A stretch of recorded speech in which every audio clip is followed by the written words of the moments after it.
talking about earlier. You have to be really on point with your all-ins in these kind of lanes, because if you're going up against a sustain lane like the Yuumi and you misstep in these trades, the sustain will pull them ahead in the lane. They can poke you down, chip you out. Level 7 now coming in for Viper. Alongside the cleanse and the flash up and available. It will be difficult to lock him down. Mako very vulnerable, especially if he's not able to proc the aftershock. That said, top lane tower going to fall. 700 gold lead. Now 1,800 in favor. 2K actually in favor of EDG. Flag and drag forward. That's with the Yuumi ult now coming in. They're really trying to burn this target down, but in the meantime, it looks like Viper's going to try to finish the kill. One more auto's going to do it, and now it's Huhi all on his lonesome. Viper not going to overcommit, but feeling a little bit of pressure there. Closer has not been able to get anything done. He knows that he's behind in farm. He knows that there's plays happening on that top side. Chains have now landed. Abadage going to move out. Well played, but still a ton of damage coming in from Scout and Flandre. Closer now going to try to follow up, trying to get a little bit of damage. Closer is up there to try to give him a little bit of safety, but I mean, when you lose that tier 1 and you don't have a lot of wards, it's very scary pushing out these waves. Oh, JJ for FBI, but he wasn't quick enough, and that means he's just instantly taken down. Oh, that was clean from under tower the whole game long.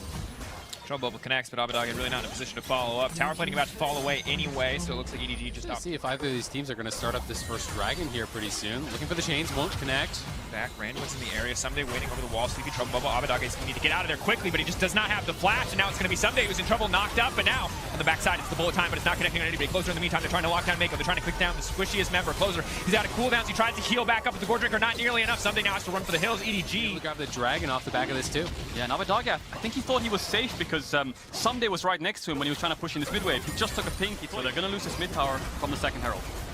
Arrow charging now coming in. Someday waiting over the wall, but not really a lot. They're just terrified to go into. Doggy waiting over the wall. Maybe hoping to catch a Viper here. Big initial damage can come in. Sleepy Trouble Bubble will not connect. Mako can now walk up the tank and just barely skirting the edge there, but now the knockup comes in from Closer. Big bullet time gonna connect to Mako. Mako gonna take it down with Scout over the wall and right back out. TP into the back line. Flandre now stepping forward. Smoke screen. Waiting on that one. Flandre now backing off. Takes a lot of damage just to TP forward. Scout using the clone to body block to make sure no one else gets caught. Viper just going to take this one alongside JJ uncontested. I mean, one of the things that you'll notice a lot when you watch EDG in the LPL, and they did it here too, is they like to play teamfights with this kind of, concave. They go into this kind of half semicircle basically, where they're kiting back, they're all pulling back in different directions, so that you can't get an engage on multiple members at the same time. Thieves, but they will need to contest the soul point, but that's around 9 to 10 minutes away. Scout now stepping in. Big Ducking, diving. Abadage laying down a little bit of damage. Ignite's being traded back and forth, leaping in. Stolen Ignite as well, but Scout make it out. You can see Flandre moving towards mid, and that means they always have mid push, so EDG just need to find a window. Hang on, Closer's going in. Fully committing now, going to leap onto Viper. Viper immediately going to all back up to safety. FBI is ulted nothing. Mako, though, could still potentially be in trouble. FBI turn of the round of cooldowns. Where's the double up? Where's it going to go? Mako taking a lot of damage here. Closer goes back in with another EQ, but he does get taken down. 1-for-1 so far in the exchange. EDG again backing off. Seeing they've got Flandre on the bottom side, they don't need to force anything. Exactly, they're winning out here already because Flandre is pushing in the minions, taking Closer there, and back to live, who he's in trouble. Oh, the kitty cat! Season 3 flashbacks, like Faker one-shot. Now, he is ridiculously fed. He's a good 40 CS ahead of 10 CS per minute, and that's always concerning when you're anything from the pick itself, just a dragon on the bot side. Trouble goes in, zones Flandre away from the fight for a brief moment. Mako could be the one who's in trouble. They're now fully committing onto the Nautilus. Ulti and knockups now coming in. JJ gonna land the kick, but they're waiting on the engage now. Abadage immediately taken out and off to the side. FBI completely isolated, but Closer trying to save the day. FBI not getting hit by the kick. Maybe they can get something done. Huhi now coming in. Someday goes golden by the brief moment, but there's just too many members standing. Of EDG, run, Huhi, run! There's nothing here for you. But maybe there is. Huhi, the turn, the 1v1 we've been waiting for. Not enough. JJ with the quadra kill. Massive plays from EDG. Huge team fight kicks off, and Huhi arrives a little bit too late, just gives over a quadra to JJ. Viper lives through that whole fight despite being in the middle of everyone from 100 Thieves. And that fight kicked off in such a funny way because Flandre and JJ were debating running to the bubble. When one found the path, the other decided to follow. And so much of it about just Scout and how he's positioning himself, getting behind 100 Thieves. So as they engage forward, their backline is exposed. He lights them up. EDG have blown this game apart. 100 Thieves were trying to hang on for the last 20 minutes they had in there. And you can see on live, TPing in, looking to knock down the inhibs here. Yeah. That was a Mayweather versus Paul moment right there. You know what I'm saying? That was a rough one. Oh, 100 Thieves! One of those champions not meant to fight. Now going forward, Closer though, fully committed for the fight here. Someday healing up a lot in the midst of the action. Has a Yuumi strapped to his back. Maybe he can get something back. So far, it is just Mako, but Flandre is just too beefy. JJ now dominating EDG, cleaning house here as they move down the mid lane. 100 Thieves slowly but surely bled out of that game. One explosive quadra kill for a Lee Sin, and it ends just like that. 28 minutes in, EDG will find their first win of Worlds 2021. EDG dominant first game here, looking good. Coming into the group stage.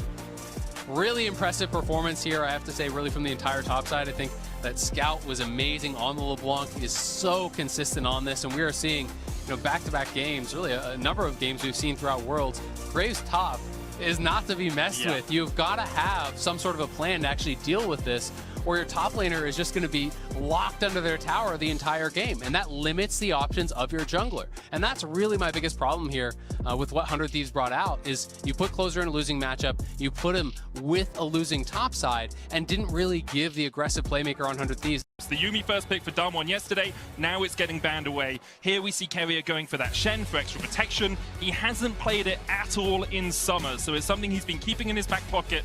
Of course, Shen support is somewhere in between the two of them, so he positions himself in a way where he can get out should anything happen. And now it's EDG on the offensive. Flash, then play the chasers on. Ona pops the Crescent Guard, but JJ jumps onto him with the Cataclysm in his first blood over to Mako. Kana now has to wanted to use it mid lane. Oh, hang on, JJ.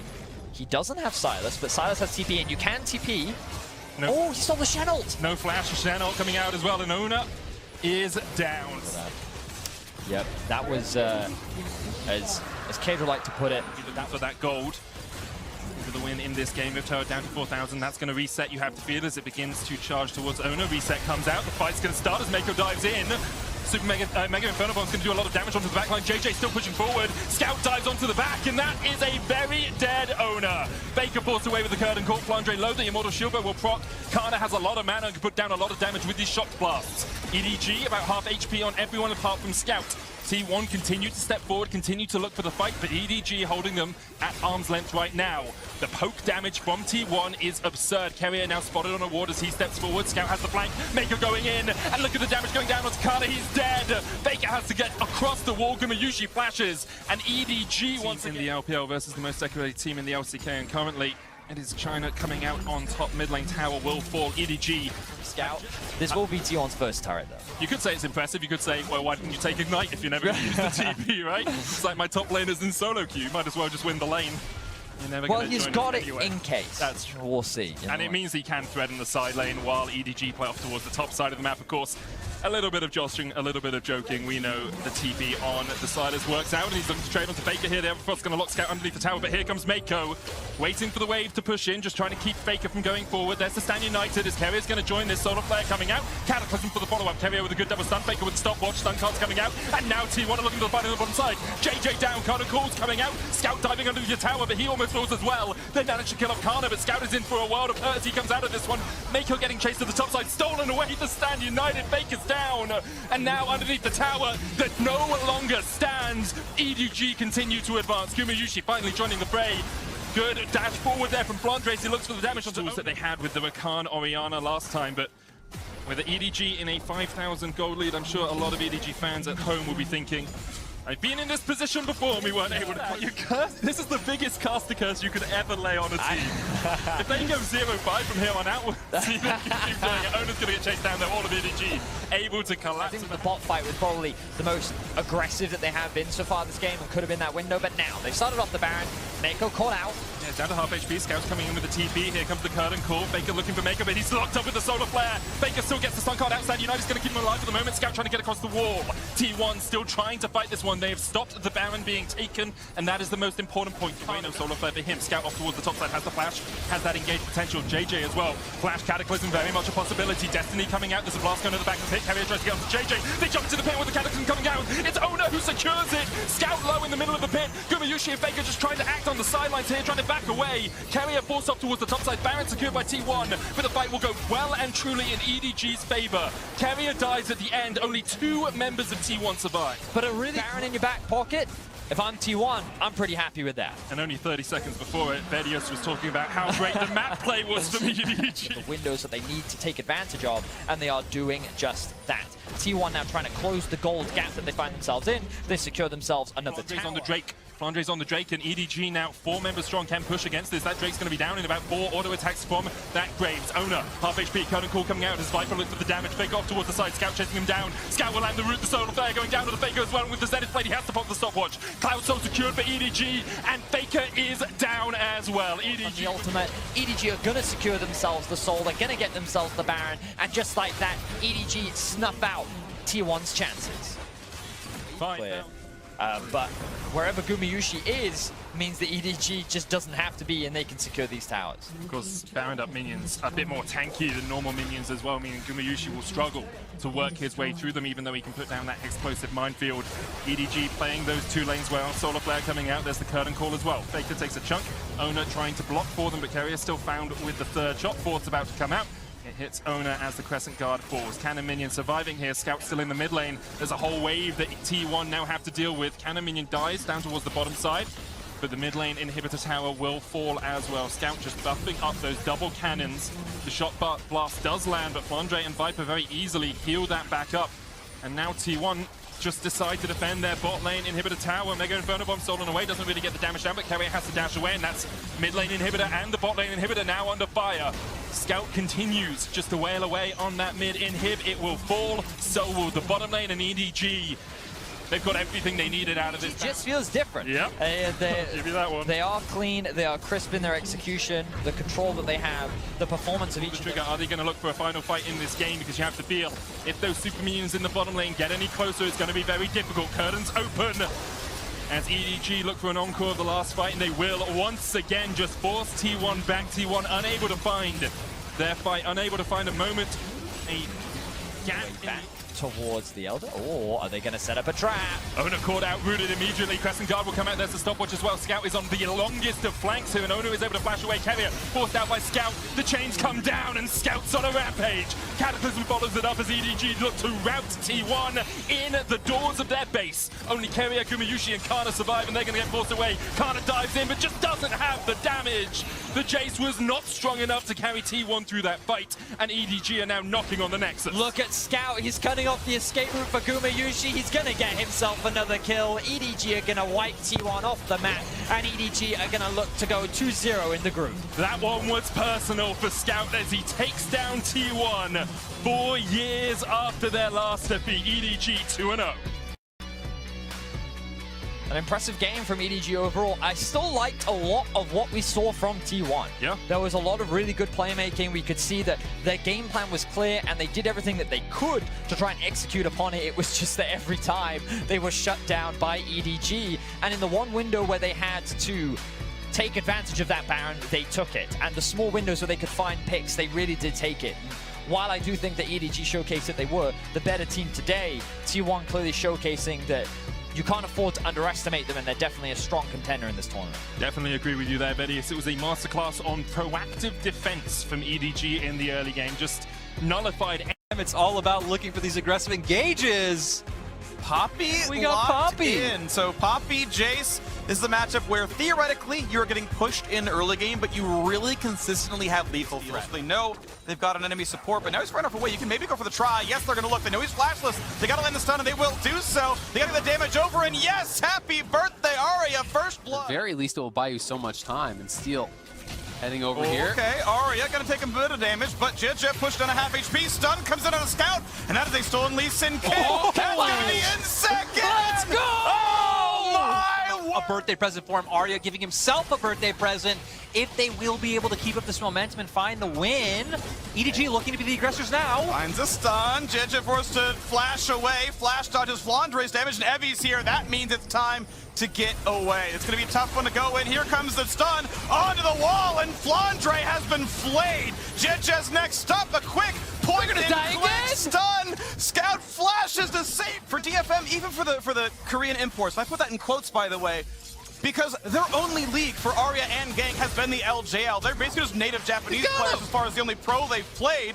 Their first time in the group stage, they're crushing everybody. Here comes the first kill, here comes the second. Ginger running away under his turret, and yes, he will survive, but it's a 5-0 game for Yeah, you're definitely not going to be doing anything until you at least have something like a Sorrelda's Grudge later on in the game, but we are nowhere close. And Evie looking for the 1v1 again. He does so much damage. There's the Eclipse Power Spike, though. That does change things around a little bit. Nicely timed. Gets rid of the To The Skies. And yeah, he's going back to the ground real fast. Yeah, that was risky for Flandre. I think that Evie thought someone was behind him, because when you get that stun, he could have just done the point blank ult. He's going to go for it now. Crossfire Gauntlet means it's slow. Red buff going to mean more as well. Point blank ulti. Wants the solo kill, not going to get it. And now it might be Gen.G getting the kill.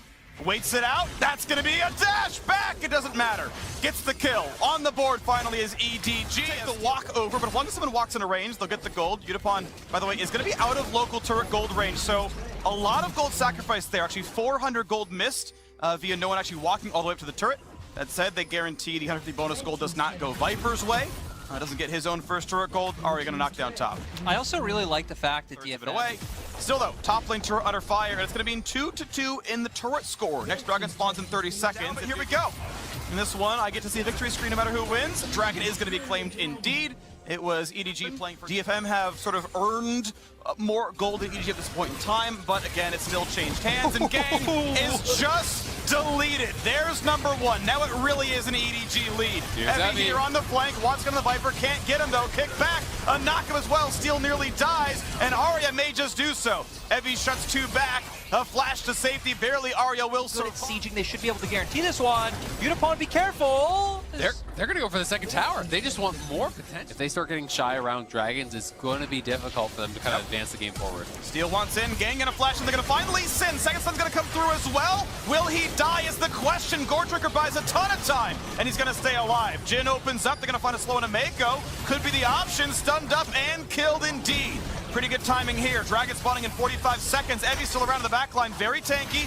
Not easily threatened. Are you going to miss his stun, though? Here comes the damage output, and Evie is finally going to burn down. Kick comes in, and it's going to be a cleanup crew. DFM forced to run. Yutapon alone, but Scout is here, and the Scout's code means you leave no man behind. Strikes again here. I have to say, I felt like Yutapon just held that ulti way too long. And he was sitting for DFM to be able to walk in. Yeah. They got the first two dragons for themselves, so it's not like they need to worry about EDG. Like about the fact that this is probably the only way we can come back now. Yeah, they're worried about the 7,000 gold lead. They're worried about the fact that Viper is online 2-0. Right. All 5 enemies right in front of you, able to dish out that poke, doing so well in a siege scenario. You have 2 very... Wasn't able to walk far enough up to prevent his cannons from being shot out of the map and into orbit, but still, the rest of the squad is here to push it down. The cannons are back in range, and the inhibitor turret will fall. 28 minutes in, and you would be forgiven if you didn't think this game started 5-0 to DFM, because now it is pretty much all... Going to be looking to just try to finish this one off. You can see the waves coming in, but Talon is actually looking for a flank here. One last desperation play potentially coming in from DFM. Here we go, big play coming in, gonna stun the front line, but Braum is in the way. Rampage picked up, that's the name LJL fans have seen before, but this time around, it's EDG making it happen. Viper on a killing spree, and a kickback not gonna matter. Mako stays alive. Good snipe coming through for Yutapon. A second kill coming through as well. The trap, I believe, risk of a bad fight isn't too high here. But they may choose to play it slowly. They may choose to wait all the way for the Dragon spawn, claim that, and then go. JJ gonna be stunned up. That gets out of the way, and Gang is almost gonna drop, but just barely stays alive. True Shot Barrage comes through from Arya. Doesn't get a whole lot of damage done, though, and ultimately DFM are forced right back out. Scout is here, ready to keep playing. The thing is, DFM are just feeling the pressure overall, right? You look at topside super minions coming in, you just sit on the fact that Dragon's coming up. They know that they need to do something now if they want to have a chance. Yeah, but with Gang in base and Arya actually answering top, they just can't do anything. Viper lights up Evie, and now they can close in. You can see mid and bot already chunked out pretty low. These towers are going to go down fast. There we go. Turret gonna fall. And the inhibitor going to be next up on the docket. 30 seconds still for Evie to respawn. Yeah, not going to be a problem here. As now mid lane can be attacked. Look, Scout makes his way over. That's going to be another turret down. And honestly, in a 4v5, there's no way you fight for this inhibitor. You get this one up away as well, and now you fight for the double Nexus turrets. But as the waves come in, the 5v4 siege may be enough. They can end the game right here. Dragon's going to be ignored. The Nexus is the target. Second turret falling, waiting for Evie still for 8 seconds. And health bars are too low to keep fighting. So EDG just going to walk it in. as DFM finally take the fight. They get the stun, but can they kill Lee Sin? Gen.G able to get out pretty easily. The root comes in, and down goes Steel. Looking for the fight still in the 4v5. Evie in the front line, quite tanky, but not gonna matter. 3 more kills. Next is Falls. Edward Game 3-0. And it feels great. A lot of people doubting EDG despite the fact that they were the LPL champions. Some people having more confidence in FPX, but EDG definitely looking like the best LPL team here at Worlds. And honestly, they're right up there with Damwon as looking like the 2 current best teams. So really excited to see EDG going forward. Yeah, very impressive team fighting from EDG. It is the expected result at the end of the day, but it was not the expected path to the result. No. DFM had a very strong early game. Steel, I cannot sing enough praises for his early game play on the Talon. I thought that was so impressive, circumventing the early wards, forcing Flash from both mid and top, re-ganking, finding kills, finding creative paths that gave DFM a potential path to victory. Yeah, especially consistent damage dealer in its top or middle lanes. They don't have a mage that's going to be able to do long-term damage. They have the burst potential there, and if you could get ahead, obviously, as Arya, sometimes that doesn't matter if you could just finish those targets off, but later on into the game... With the prio the way it is, surely also going to Gen.G. Don't know if you can walk up Steel. Yeah, that's a face check, level 4 to level 5, as over the wall goes Scout. They're looking for first blood, and they should be able to find it. Shueisha is going to go down as well. Immediately, Arya pops him. Basically waste time trying to get an objective that they're not even getting. And now EDG further building that lead. Well, that's an ulti to come through from Viper here, as Gang needs to be careful. Doesn't have level 6 yet. It's a decent headbutt, but I have a feeling Mako should be able to catch up. But no, Viper is going to pick it up with a block. So you have even further the small advantage, and EDG, they're playing with no egos. They're not playing to prove anything. Like I said, and we'll go a little bit more in depth, because I was a little bit worried, you know, maybe this was going to be a very aggressive game, but this far, not happening as much. I say it as Flandre. Flandre is going to flash the ulti. Evie's going to have to flash as well. Flandre wants it. Not going to quite have enough damage. Very diligent from the opening minutes of this game to always have a track, as Evie can't do anything. That's all the play out there, Wolf, unfortunately, because Mako heads up. Not going to face check that rush. For good reason, as Arya heads on forward, but he immediately gets ulted and explodes. This is why the LeBlanc has a tough time in this matchup. But the fight is still ongoing. It's a decent heroic charge there from Evie, but he's still going to fall down. Mako, in fact, is the one that picks up the kill. And EDG, a couple more on the board, and are now looking to pick up Shirley. It's death by 1,000 paper cuts in this game for DFM. It really does feel like. I mean, you don't have any agency, and every time you try to, or every time it looks like they might make a mistake, they might walk too close, you could turn it. Well, there's a headbutt pulverized, but the tower is going to fall down. The Unbreakable will. Hers. And now we're looking at a double Drake lead here. We are, again, 5 kills in, 6,000 gold, EDG ahead, 3 turrets, and it's just... just piece by piece, step by step, but they're starting to get a massive lead now. And there you also see the problem. In a straight up 5v5, especially if you lose one of your most potent damage dealers, you're just not going to be able to. The area, JJ turns up as well. So DFM just not going to be able to save it, and this is just EDG. Like, I feel like they're going to work out. So this turret does take a fair bit of damage. That is the flash on forward from Steel, but they deny him completely. That's what Ring of Frost is very good for. Evie's teleport not really going to do too much, as the Empowered Shock Blast going to soften up the members of DFM as well, as now EDG wanting to get the last few points of health as that headbutt pulverize worked out, but Mako's just going to quickness his way out, and the cow is going to fall. Grand Entrance going to also knock them up, but Mako does fall down, and Evie's going to be able to knock one away, but it's just not enough. A double kill now for JJ, as DFM are just going to limp away. And I understand the desperation from DFM. I understand why Steel flashes forward there, because it feels like there's nothing to do. But he's not the same sort of consistent damage-dealing AD carry that a Misfortune would be. As now I have to hold that thought, as Ari's going to get taken down very low once again, goes back to his distortion, but Viper just puts a bullet in him as soon as he gets back there. And EDG going to take that kill and now look towards this bottom inner turret as well. Every time they get a kill, every time they take something, they're thinking about what more can they get. Yeah, already the waves are in a good position. I think top lane shoving in as well. Someone's going to have to catch that eventually, as they just bully him off the turret. Yeah, and Evie just, I don't know where that ultimate was supposed to go, but a little bit of a waste of a helicopter there on full mode, I assume. And those don't carry over, EDG. Oh, Gang. Yeah, Gang could be in trouble here, as he's going to get The ultimate off, headbutt to get Scout away, but there is still so much damage. The ult looked like it wasn't even. They're gonna try and go for something here. Grouped up as 5 is DFM. They do not want to give away this Infernal Drake. It will be Soul Point, of course. Is now Flandre getting a lot of damage onto Evie, down to 50% health now. As the Poppy is going to be so important. Look for that ultimate. See whether he can actually split up EDG. Treasure going to start off this Drake. He's getting looking for a bit of a flank, but there is vision everywhere from EDG. They will not be surprised, and they are just going to take this dragon for free. And as I was trying to say earlier, DFM continues the path he's on this game thus far. Will be deathless for 4 games. Showmaker's record was 4, so let's see if he can keep it up. Well, we'll see. Teleport to come forward here as Gang in position. EDG not taking any risks whatsoever as Scout moves on forward. They do manage to lock down the Matador, but he does have the ultimate. As Gang is getting taken down so low. Steel tries to keep himself alive, but they are just falling as EDG plow through DFM. It's clean so far, and it's only Aria that remains. EDG thinking about just moving forward and breaking the base. This is one of those fights where Jin is going to look at his weakest, right? Where he's trying to find that damage on the wrong side of the team fight as well. It's not over yet. Yep, that's the flash on forward. Everyone seems to have a dash here as Viper's going to cancel the ultimate.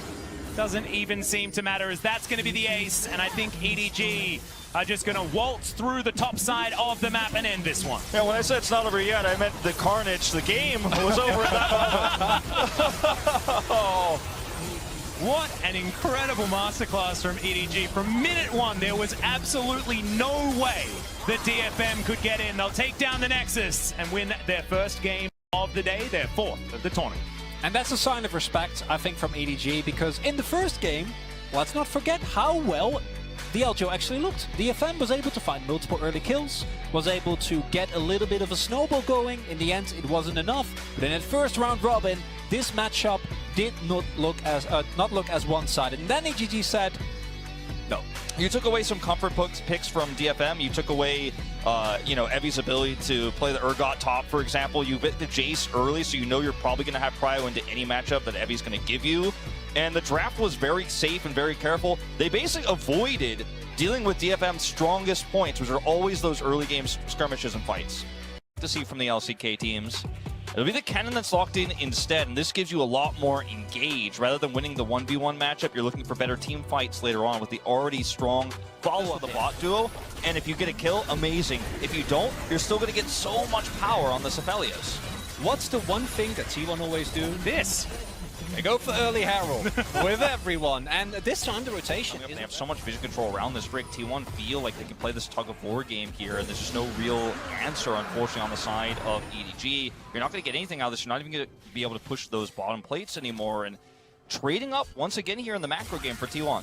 Well, Flandre is now in trouble. The immediate flash in from Canner, and they just explode the Jace. Flandre with no flash. How do we deal with Yumi? Don't deal with it. Make cross-map plays, get the TF, and try the hard force. Whether that's going to be enough remains to be seen, because we've seen teams... Felt the inevitability of the EDG at that point in time is, okay, final chapter comes down. They're looking to try and catch Carrier, who has the wild growth, and will use it to keep himself alive. Now, by big, I mean Faker's just going to head into that Pix Brush. You're going to lose a lot bottom with this, actually, as T1.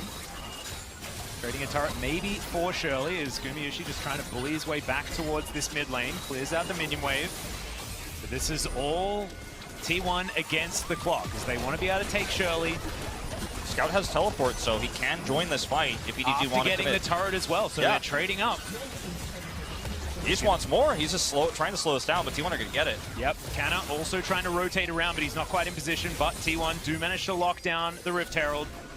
And now Faker moving on in. There's the final chapter. Maybe a flash needs to be used, but no, it's going to be the stopwatch first. As that bullet time just to zone T1 away from their turret. Now the teleport's going to come through. Moonlight Vigil comes down from Gumayushi already. So much damage available to flash forward. The dash cannon as well from Canna, but now they're trying to turn it around. The Yuumi, unfortunately, oh no, Mako tries to save his jungler, but instead throws his life away, and T1 wipe the team fight. Such a beautiful fight from T1. You have Kana on the flank on the left side there. He gets into a position to push, and then as soon as Edward Gaming push a little bit too far, he can teleport in. You've got that lockdown there. And Edward Gaming, they have a comp that can blow up single targets. They have a lot of burst damage. They have a lot of mobility. But if you actually get the jump on them first when they overextend, T1's composition, they're so ready there with the Poppy Flash to punish. And now they're going to grab a second Drake here. the advantages just are really starting to stack up right now. And with the pushing power that T1 has with this composition too, they're going to start getting that deep vision. For the first time ever, it feels like EDG is not only a little bit behind, but actually really on the back foot. Yep. Now 4 members of T1 on the bottom side of the map. Flandre is going to be counter pushing on the top side. So they are going to go turret for turret as far as those outers, but it might be inner turret falling down as well here for T1. As Ona's going to move on round the side. EDG, the rest of them getting into position. As, oh dear, that is a very dead Lulu once again. As that is now. Because it was just the 1 kill, but it is funny. Still, good disengage there from Ona as well, as Destiny's going to come forward. Faker looking for his opportunity. Everfrost onto Viper, but not too much more, as there's the empowered shock blast. Faker still looking for it, as that's a very fast red card, as now the flash forward from Canna. They get the stun onto Flandre, and he is just dead. As soon as Ona gets there and presses W, there is no way out. Put some respect. Keep pushing forward. Put some respect at Kana's name. This guy is making big plays this game. Flash forward there once again. It's not over yet. Yeah, the ulti to come through is great. Stun card comes out from Faker. Joy in a little bit of trouble. Now the ulti is on cooldown. Scout flanking through the side, but T1 are not relenting. They're looking to take down this inhibitor turret. And there's the stun. The walk up and stun from Ona is now Scout's in trouble. Ona still pressing forward. Canna getting some damage down onto Viper, who has to get out of there. Viper there, but he is going to be all right. It's T1 in position. Faker finds the gold card. Everfrost, the chain CC is just too good. And with the Destiny, T1 might get their health wards taken low here, but they're looking for a possible turn. Yep, Faker already on the flank. Looking for Flandre. Control ward goes down, as now Flandre in trouble once again. Ona is going to get on forward. He takes a lot of damage, but he's going to be absolutely fine. Once again, Canna finding every... this Baron fight in any scenario without those key ultimates. I also think that what we're seeing here, and this is something that You're going to have to hold on to that one, as Reggio in so much trouble. Not going to be able to take his Gromp. That is illegal, but he is going to be able to... So going over... It's not a game, too, where as EDG you want to be giving over Mountain Soul Point when you're running this Jace, right? Have that vision. I think oftentimes they have not. They've played greedy. They've played like they're ahead when they're not. And it's going to be another inner turret down here. And there's no scaling argument these first pick might bring. And now, this is a gold lead that's going to be very hard to come back from. It's going to be a great combination of ultimates or a possible collapse. If T1 do overstep at any point, yeah, this inhibitor taking a little bit of damage, but Canna on the bottom side as well. He's going to remove the second inhibitor turret of the game, as that's the flash forward. He doesn't care about the exhaust. Canna 1 versus 2. He's got the best item in the game, so he'll be absolutely fine. Scout as well is going to go golden, but the situation's far more dire for him, as Faker will lock down the rise. A Destiny comes in a little bit mistimed on that rake, but T1 are going to push forward. Nexus turrets now fall, and they'll tie up their scoreline here at Worlds Groups with EDG. The Nexus is the focus. They're not worried about any of the funny business, but they will grab a couple of extra kills before they tie this one up. And you can see a bit of a wry grin on Faker's face as he takes down the Nexus. I mean, this means now that if T1 and EDG both win their final games of the group, we will have a tiebreaker for first place here, and that is going to be very exciting to watch. We basically get a best of 3 here in this group stage, assuming those 2 wins go through, which is the prediction right now of both these teams advancing from the group. Also makes these games for spoiler so much more exciting. No, I 100% agree, and it also showed us that in the first game, it was EDG that read T1 like a book. Every single play was tracked, Owner couldn't find any possibility, but here in this game, T1 come in with a very clear plan in draft. The Yumi does get first picked, and clearly, the plan that T1 had prepared actually does work out. Yeah, the Poppy was fantastic. I think the fact that T1 were able to crush lane as well was very important, and Yumi has never really had the Kennen coming through here. So it's going to be a lot about 5v5, a lot about playing through bot. I expect somebody to kind of be on his own on that island. We are going to get the Syndra that Raz was talking about. It is a relatively... bubble goes wide.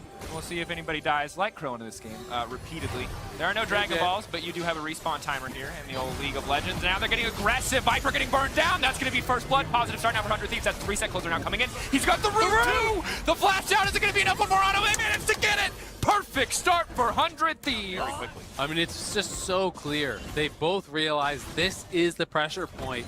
They can't allow, on the side of EDG, 100 Thieves just play isolated 2v2. They're going in. Red, white, they want to try to finish the kill off now. Immediately Abaddon going in, point click the CC down. Viper trying his best to hold on for this one, but it's going to be 2 quick kills. Closer doesn't even need the reset. He doesn't even need to pick up the souls on the ground. Closer, both coming into the mid lane.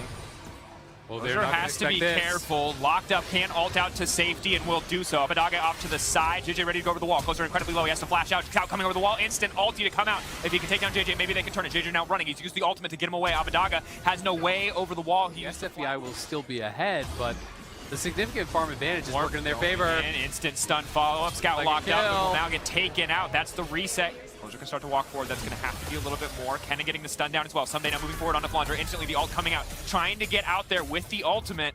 Good poke onto Flandre. Level 10 rise, very scary to the level 7 Zinzao. With Flandre also on the way down.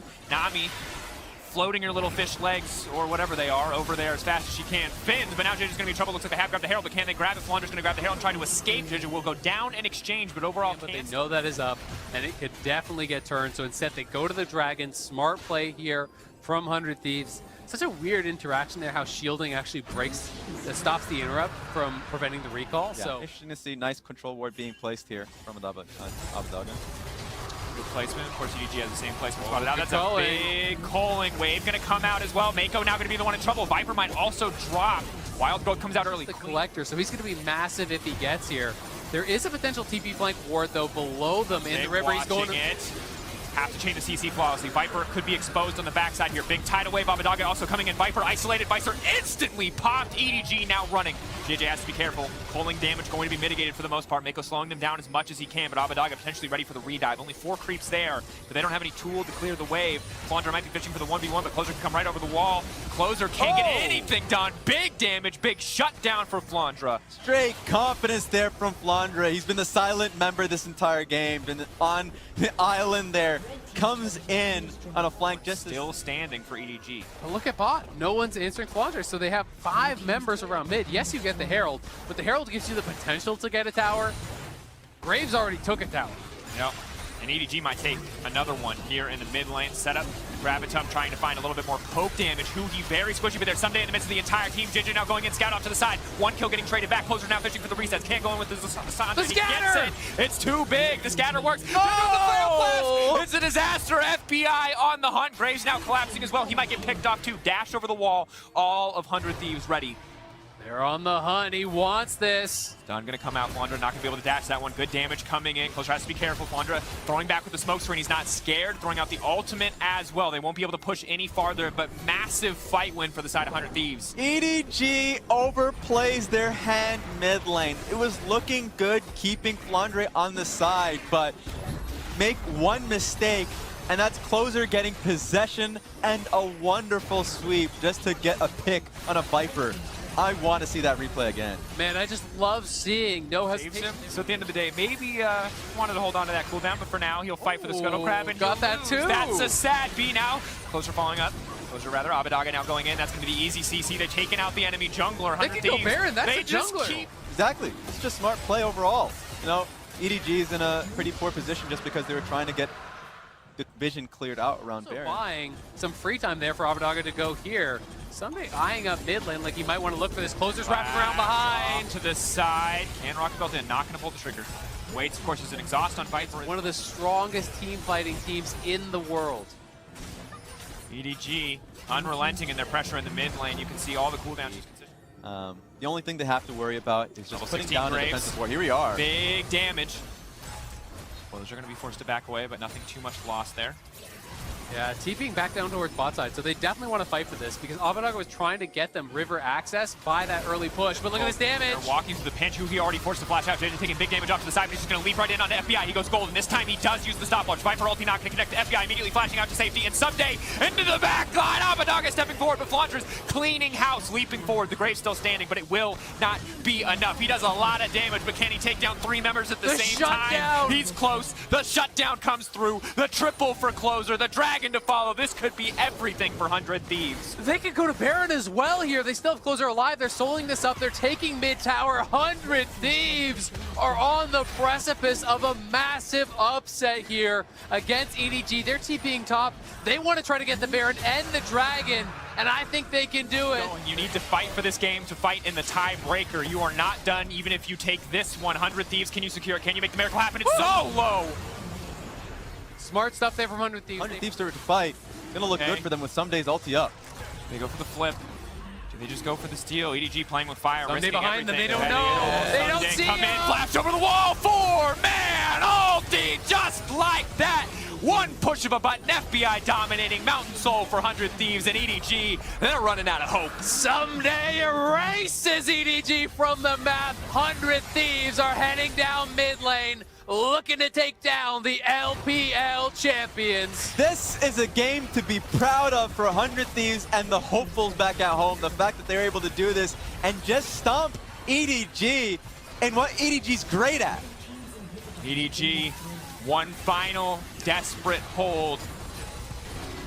Doesn't look like they can do it, and that's going to be a T1. Have to be clapping in the background. FBI cleanses, but he flashes it anyway. Absolute confidence. They flashed the S, and they deserved it. S rank play from 100 Thieves as they deny EDG the tiebreaker.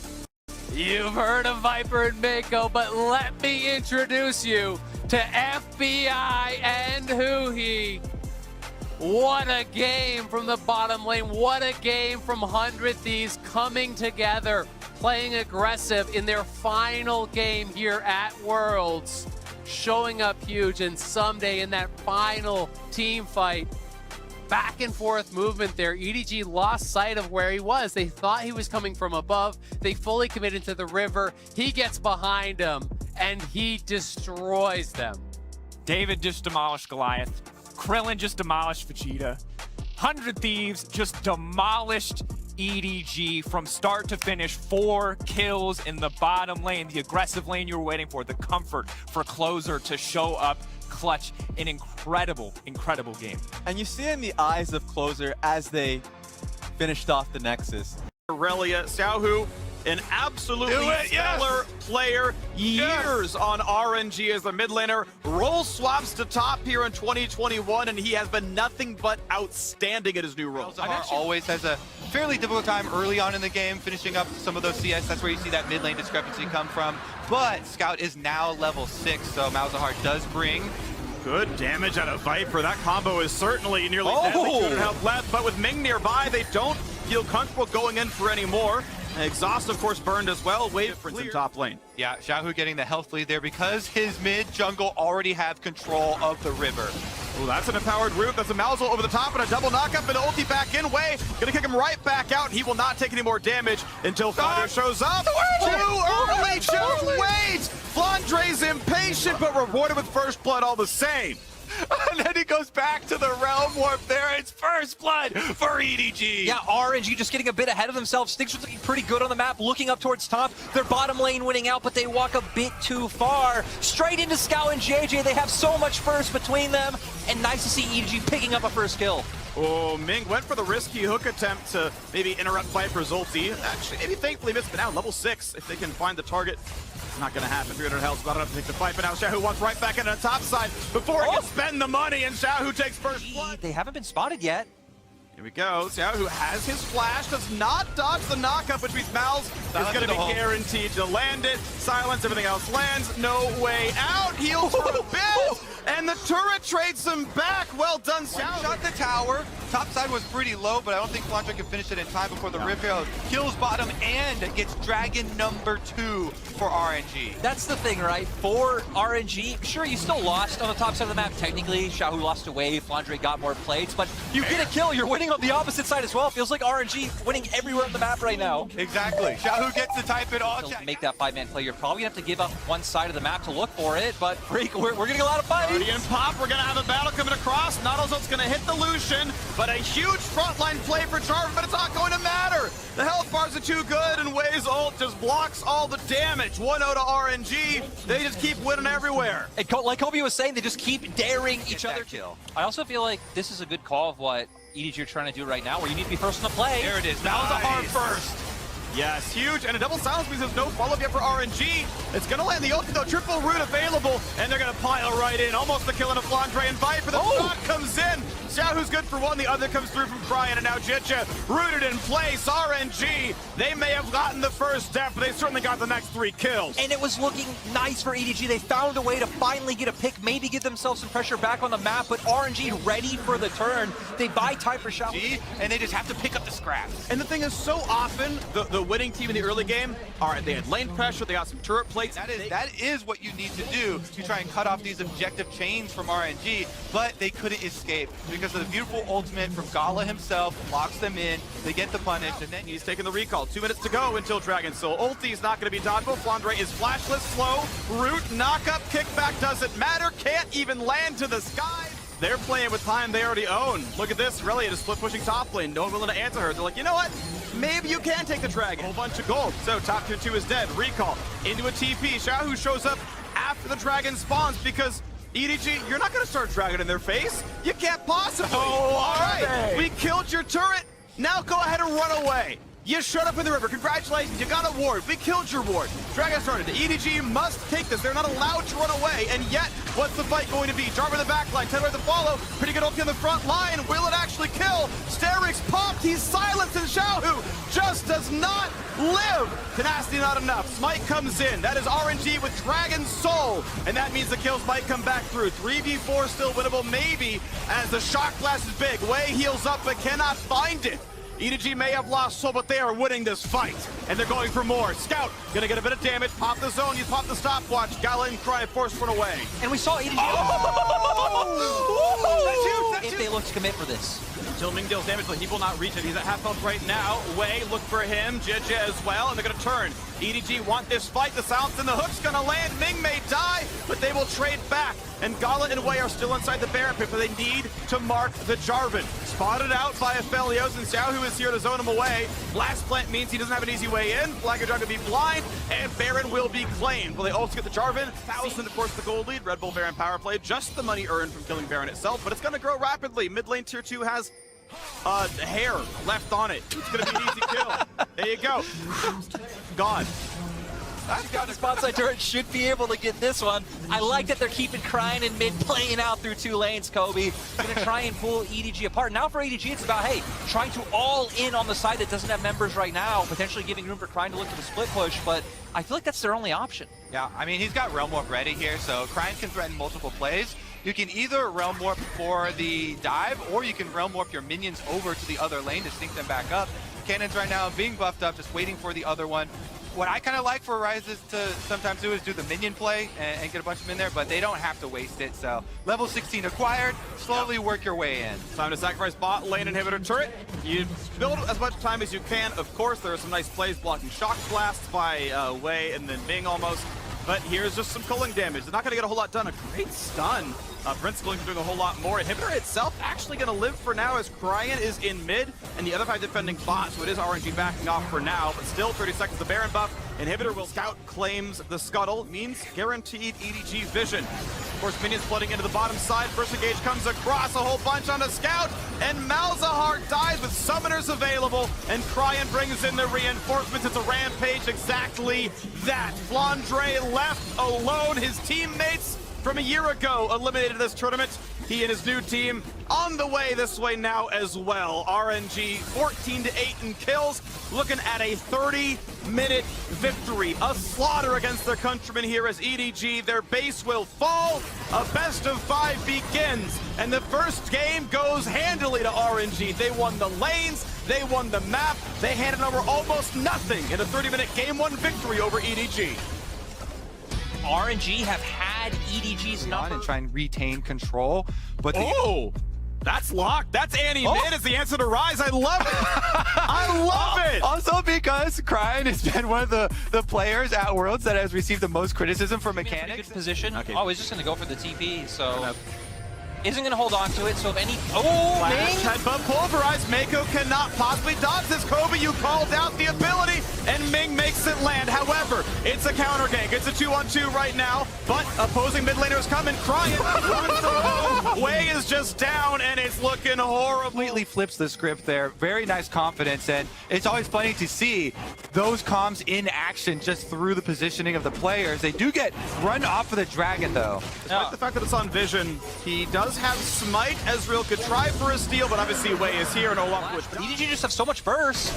All right, he's gonna try to clear the wave. Now forcing to tank the damage. Scout, he's gonna be able to drop aggro. Nice flash follow by Flandre. Perfect juggling of everything. Any stun flash play that are gonna come consecutively here. Everybody grouping up for this Rift Herald. Even Misfortune trailing, but she has extra move speed to get there. This is gonna probably leash back as the team fight starts. Rumors of RNG getting locked up a fair bit. This is gonna be the first one on the way. Smites for help, and it's a 2 for 0 so far. Yumi's we just targets the third kill. EDG. Thought you count him out, but they came to play. Looking for a fourth now. Not sure Ming can survive this one. He's gonna headbutt, pulverize, get the aftershock. A stun might do a little bit, but it's not gonna do a lot. Give Viper the kill, and EDG Does, because Olaf plus Yumi is one of the funnest combinations to play as a jungler. You get to go super ham, ultimate down, can't get knocked back. That's gonna be free meat.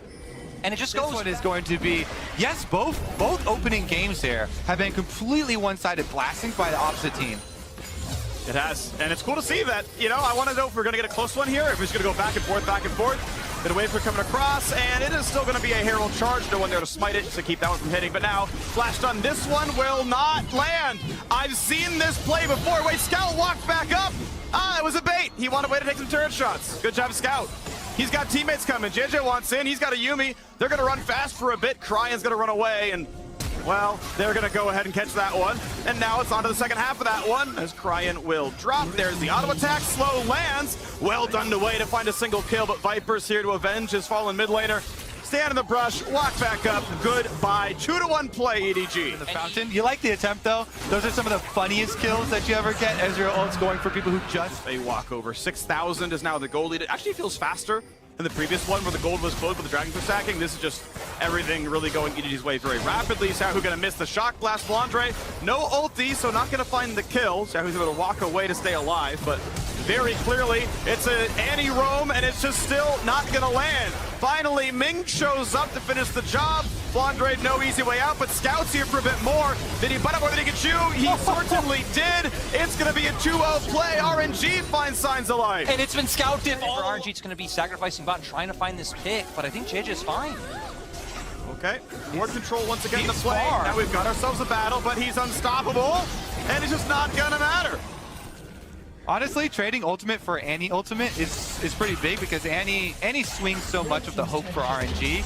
Doesn't have flash right now, so went for it there. And the threat on JJ was decent since the other two lanes were showing. Viper at tower plus bottom side. This time you got some cooldowns missing. It's a huge root coming across, but Way's able to take the front line. They will burn him down 1-0. Mako, was he CC'd recently enough? Finally jumps back on a Viper. Ezreal will live, but here comes the rest of the squad as Flandre TP's in. Ming's gonna drop. A great shot comes across as Viper finds his 4th kill of the game. Cryan and Gala are running away as fast as they possibly can. Annie cannot get the sidestep. Flash is still on cooldown. This should be a chase available. Will it be a flash follow? Just the skill shots to land. Running as fast as he can. Viper lands the auto, and he wants one more. Gala is gonna fall, and EDG just keep taking everything off the map. One of the reasons it's so impressive playing against a team. And I think if Ming would have had the CC to lock Mako down here, but we got another gank. And Flandre's got no flash, got no ult. His dash is on cooldown as well. Okay, they pop a shield bow, and he will actually trade Ming, but it still means a bunch of money. Members up there.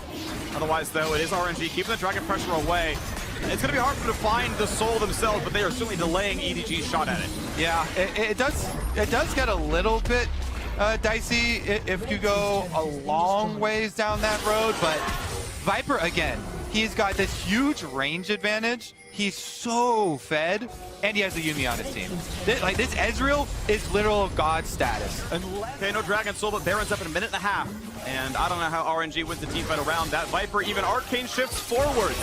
So Fearless, but Cryan's gonna flash in for the stun into bullet time, and that fear was maybe warranted. It's gonna be Wei diving in. Will Flandre dive? Flash to safety for a second, but finally shut down. 4 versus 3. Can the chase even happen? As the ult's gonna end soon for Gen.G, and now they might get that little bit left. As Scout and Mako try to peel him from the team. That's gonna happen. Back on the way. They find the root. They find big damage on a Scout. Nearly the kill, but not quite. Use the blast plant to guarantee no one's gonna be in danger. Okay, fine, but Gala obviously having to play safely. Puts down The wind, and there we go. Finally, a turret goes down. RNG find a split push play, but will it cost them mid lane tier 2? Xiaohu not going for the TP just yet. They go for the bullet time. Huge damage. Viper just stays alive. He burns to the ignite, and it's a 5v4 on the map. Xiaohu is just pushing in the bottom lane, so you can play this one slowly and get another turret. That was massive for RNG. How hard did we curse Viper? This is insane. Again, 4 versus 5. They find the pick onto Viper. Xiaohu got to push the entire time there. Jace takes bottom side turret. He might pay for it with his life. Yeah, it's a 1v3. I don't know how you live with this one. He can't even TP. Rise could always stun him. The damage isn't going to amount to RNG are going to Baron, though. much anything, so how long is it going to take? Scout's TP is down. Real's down. RNG don't have the team fight button, so the goal is going to be the difference. Way does it happen? Is it going to be the steal? It is not. He was eliminated in groups, so it's going to be EDG taking the Baron and taking the fight. Really nice coming out from EDG. Resetting right back to Dragon, even those up 2 for 2. Oh, EDG, yes, as you mentioned, tying the Dragon score. Rebel Baron power play almost 2,500, and we expect to see a bit more. I expect an inhibitor turret to crack. Mid lane tier 2, it's on its last legs. That's a virtual guarantee here, but I need to see what the team fights look like, because RNG have found the engages, the stun lock combos. As Viper arcades just forwards, he knows, and he's clearing waves in top side. Everyone else I can react to. I do like that EDG playing a bit more respectful, especially in terms of Viper's positioning. He's never the one walking forward in front. JJ is always there next to him. They know up. Bullet time for the wave. I don't mind this too much. 50 seconds left on the Baron buff, as honestly RNG needed to heal on several. Way gonna walk up, and they know with the minion wave gone, it's gonna be hard to win. And oh, it doesn't matter. The healing is too good. Thank you, Goredrigger. Thank you, Yuumi. And goodbye, RNG. They cannot defend the mid lane until they recall. Stun and Plunder not gonna be much there either. They need to heal back up. Yeah, Sustain Wars will be won by the side with Yuumi. Scout gonna whittle down on top side as well. You see, actually, JJ taking this wave of time to go heal off Raptors, comes back full of health from the jungle, so Yuumi can spend the mana on Flandre. Poke, but it is 5v4, and that is going to be RNG conceded the mid lane. 4,000 gold now gained off the Baron.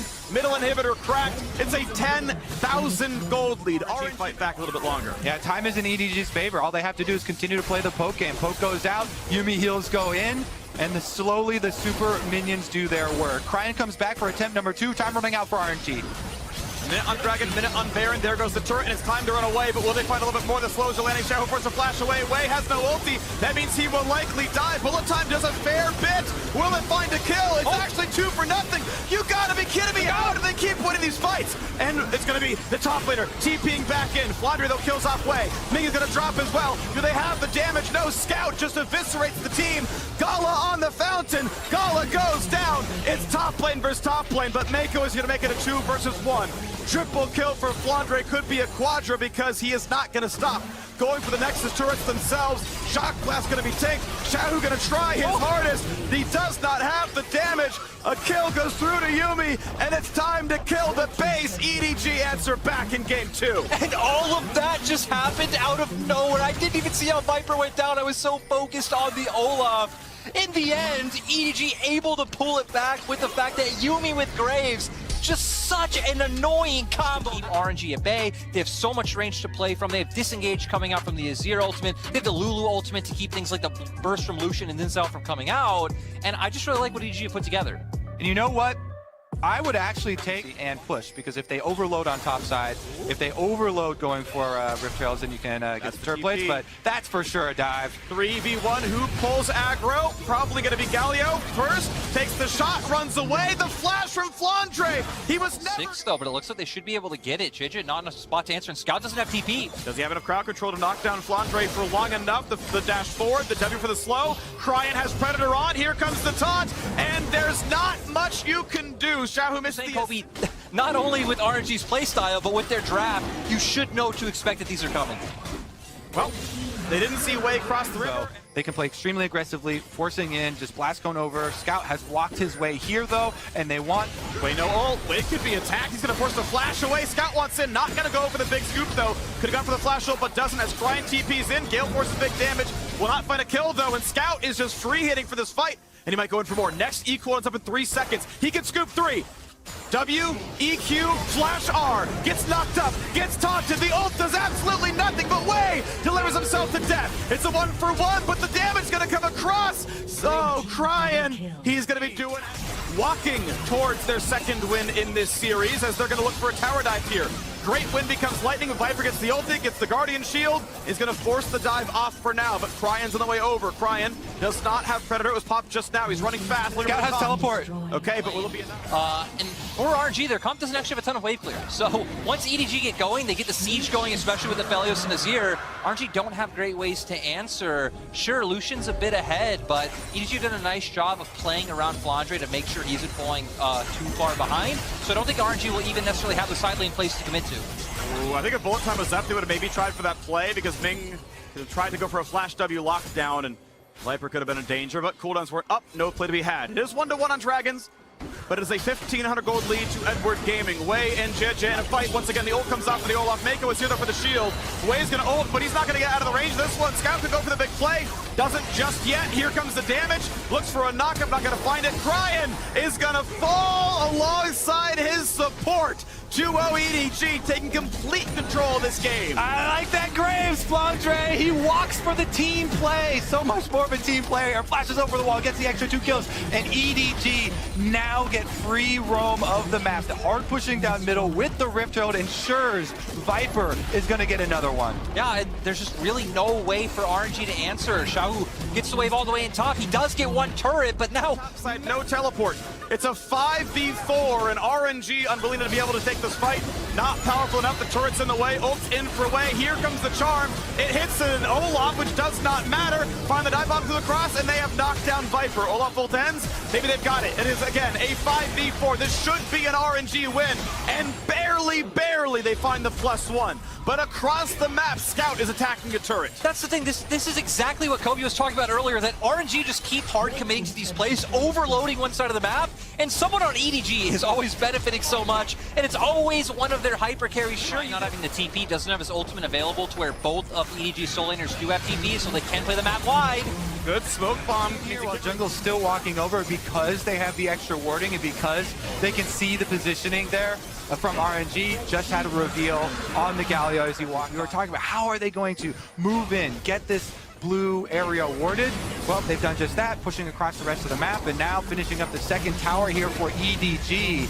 It's just been every extra piece of leverage, and they haven't even had to play any cards. Yeah, cool. They fold again. You TP to walk it like...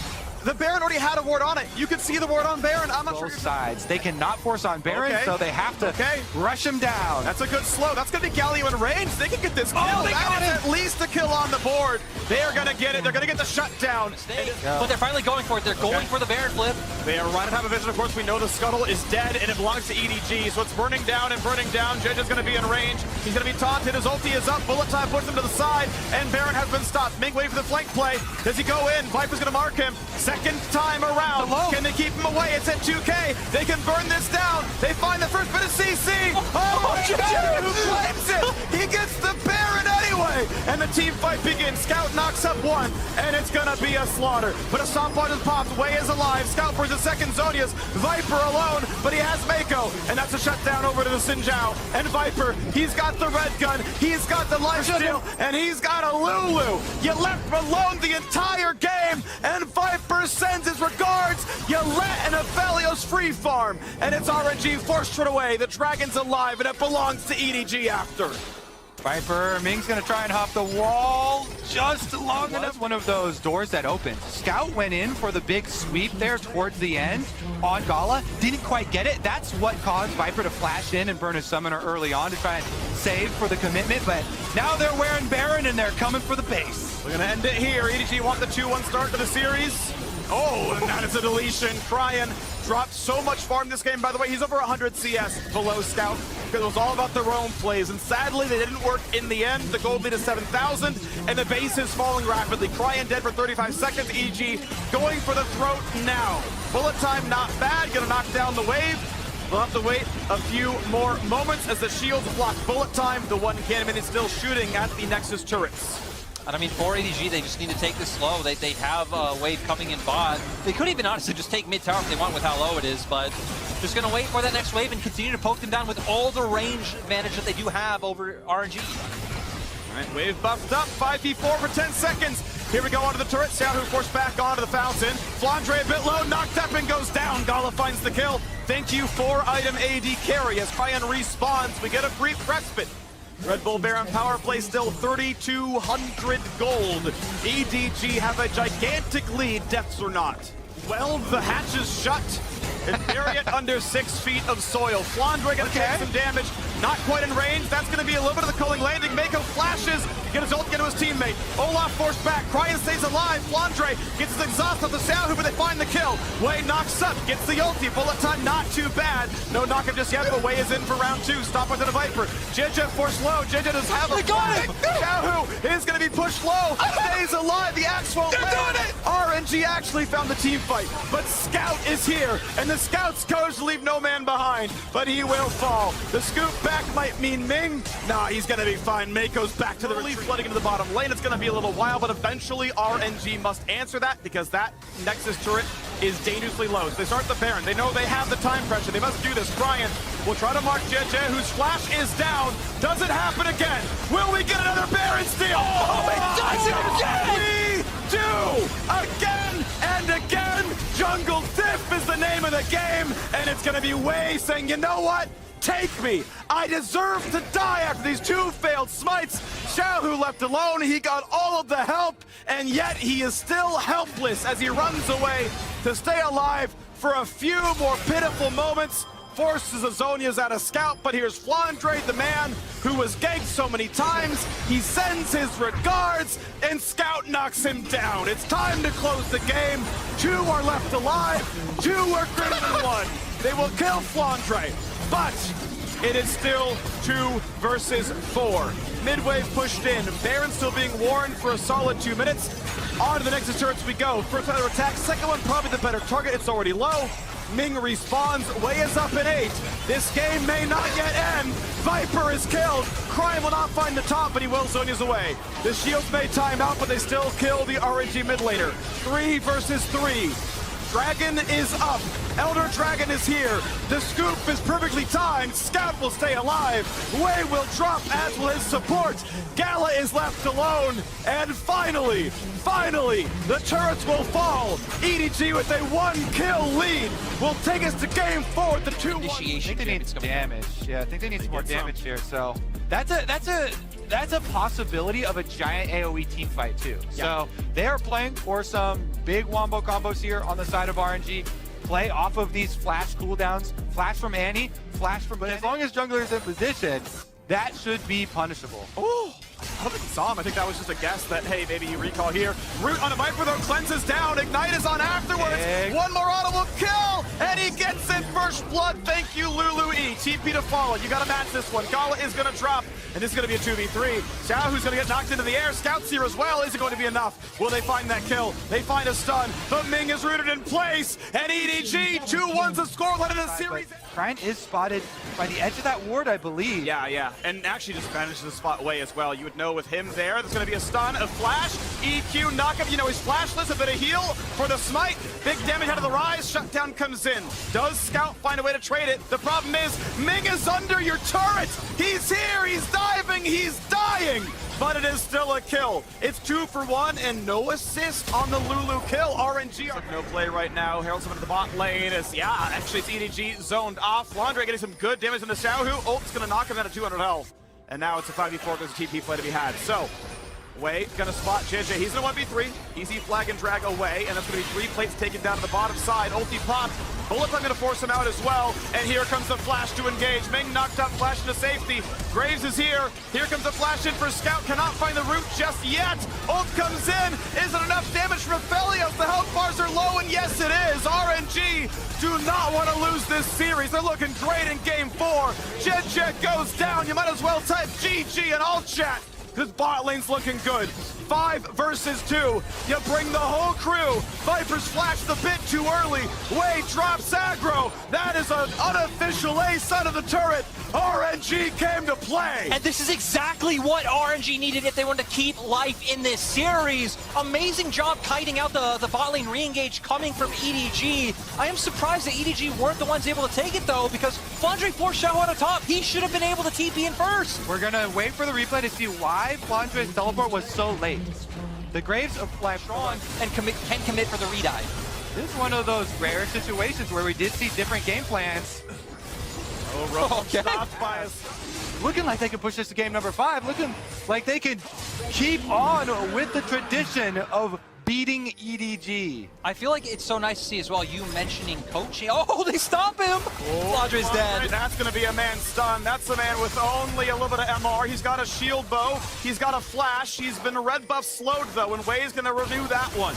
Q's going to land for a bit of damage. There's the flash. Wei waiting for his cooldowns. Just takes the dunk. Objective. I mean, after that play, it honestly looks like they just completely tilted off that miscommunication.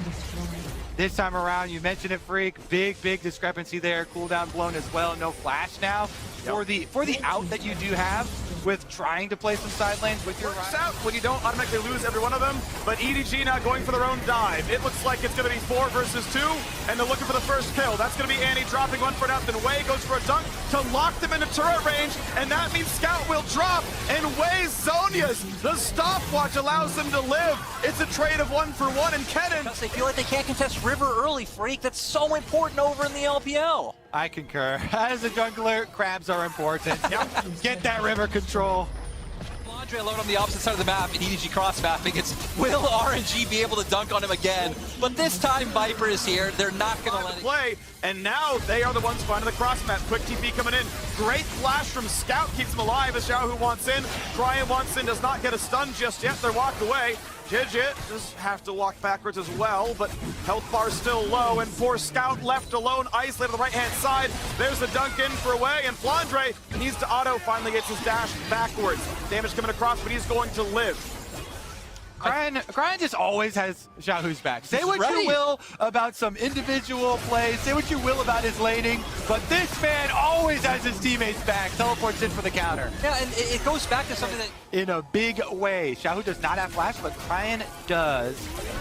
Predator coming up soon. They might just be waiting for this. Walks into Flandre, finds the knockup. Annie over the top, and Mako was caught in transition, I believe stunned, as he was jumping over to a new target. And that's going to be Gen.G falling down as well. If Phillips get the kill credit, and you might as well turn for Baron. They are going to go down, try trade for Dragon, but they got to be careful. I think they should be fine. That's in stun range in a second. Cryan runs out of move speed, and maybe they decide not to risk it at the end of the day. He's alone, it's a 1v2, I understand. Back after being down 1-2, and I mean now it's easy for them. Play out through 2 lanes, they can force the engage very easily. Balls in EDG's court to try and force on one side. Scout doesn't have a Realm Warp though, but does have TP available if they want to try and find something. But RNG just have so much survivability between the champions they've drafted. Gold lead growing. 11,000 now the lead. RNG with this Red Bull Baron power play, 2,700 gold up. Mid lane tier 2 is fallen. Inhibitor turret's going to be the siege.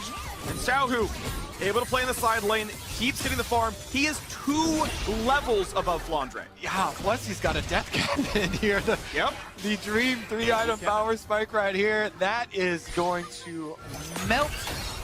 As long as he gets to the fight, actually, the rest of the team's not even going to wait for him. Wow, that is Annie just hitting 2 spells, and Jid is at half health, flashes in, bullet time, good flash away from Ming. Wei is tanky, Gore Drinker, Lulu, we're going to lose the GA, but Viper is down. Flandre might be next, Xiaohu finally burns the stopwatch, and all the teammates are down. It is just Flandre left alone, and we are going to game 5. Dragon Soul is not needed. RNG find themselves a victory here, and they gotta wait for a wave. The cannons are gonna put in the shots, but there is absolutely no way. Graves holds this game.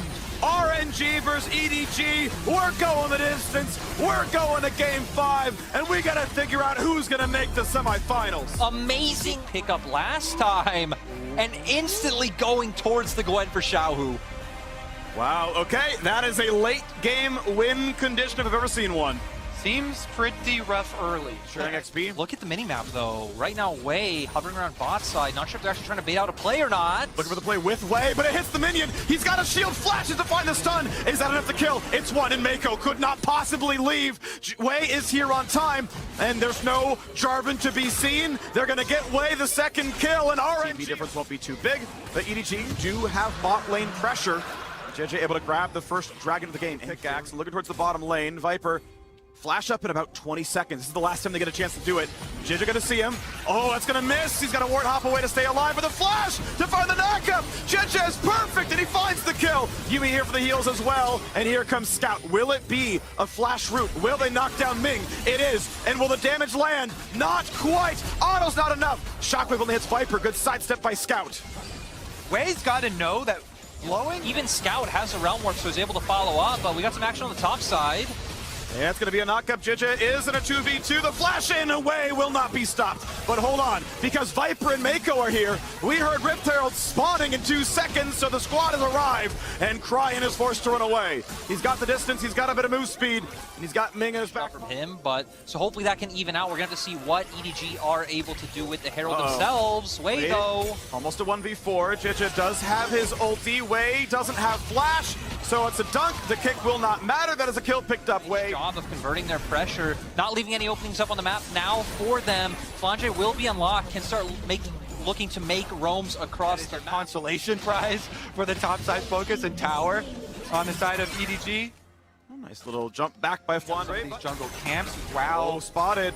Gala is alone. That's an easy smite. The flash is followed with the dunk, and Gala is gonna get sniped by Viper. The one part that was Game 5. And you can see how EDG are doing this. You have Flandre push out top, go and cover mid, Scout immediately going down towards bot side, and the play's coming out. Okay, TP's coming in. There's the first knockup. Gala trying to kite. He's rooted, and he's gonna drop. Bullet time hits 2 waves. A 2-for-0 so far. Xiaohu not gonna find anything as the shockwave hits nothing at all. And here comes Yumi healing up Scout. Will he die? The heals in yet again. Thank you, Moonstone Renewer. And they do not have the damage. It's 3 unanswered. It's 4 unanswered. It is RNG left, crying alone as their hopes dwindle before their very eyes. Orianna will die. They are aced off the map and roll. And they found the answer. It was ban Annie all along, and RNG now having no way of pushing forward. In the hands of RNG.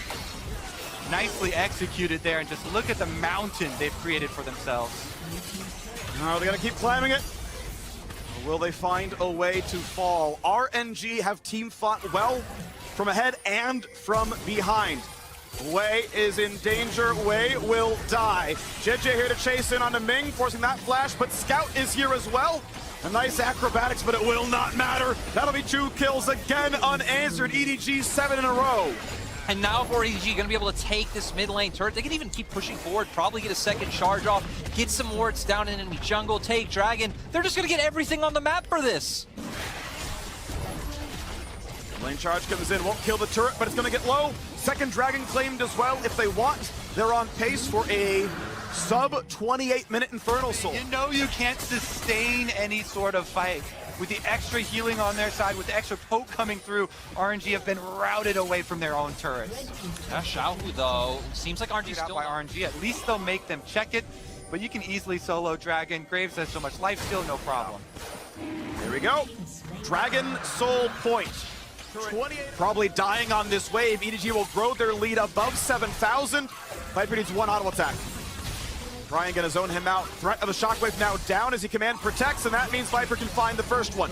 Ult's gonna come out. The stun is well out of range though. Anchor's not gonna land either. Scout gonna be the target. Kick flash. They will get a single kill. First a stopwatch, but Scout has to die here. He does. 750 gold to Xiaohu. Into the team, but Wei's caught out. And Wei will die. The true shot barrage lands, and it's time to go for Baron. Another smite that Wei will not get in the Baron pit. Yep. Scout has teleport, so he's going to teleport right on over. 5v4. Only a miraculous ability steal could pull it off. Bullet time it out. 650, easy, guaranteed smite. But when I do, I want them to arcane shift forward. I want them to play aggressively. I want them to try and get every little bit of poke damage out. And barrage again for poke. This one not going to land. Splits the uprights, 3 points to Viper, and now we're going to find bot lane tier 2 under fire. Red Bull Baron power play about to read 2,000 up there as side lane turrets are ready, so he can easily join if the commitment from RNG goes. I just wonder what RNG are waiting for. EDG can just keep up the siege. Infernal Drake about to come up, so going for any type of crazy fight. Flash knockup. Xiaohu could drop. The dunk is in. He barely lives, but they still find a 1 for nothing.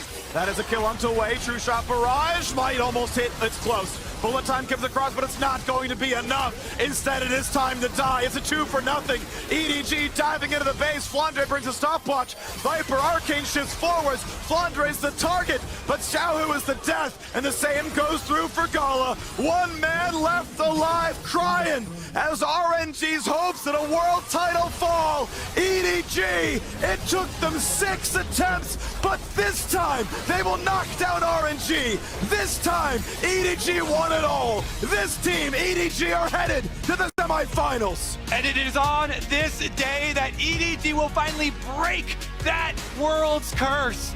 That must feel so incredibly good for this team and this organization. Especially finding a win against their longtime rival in RNG.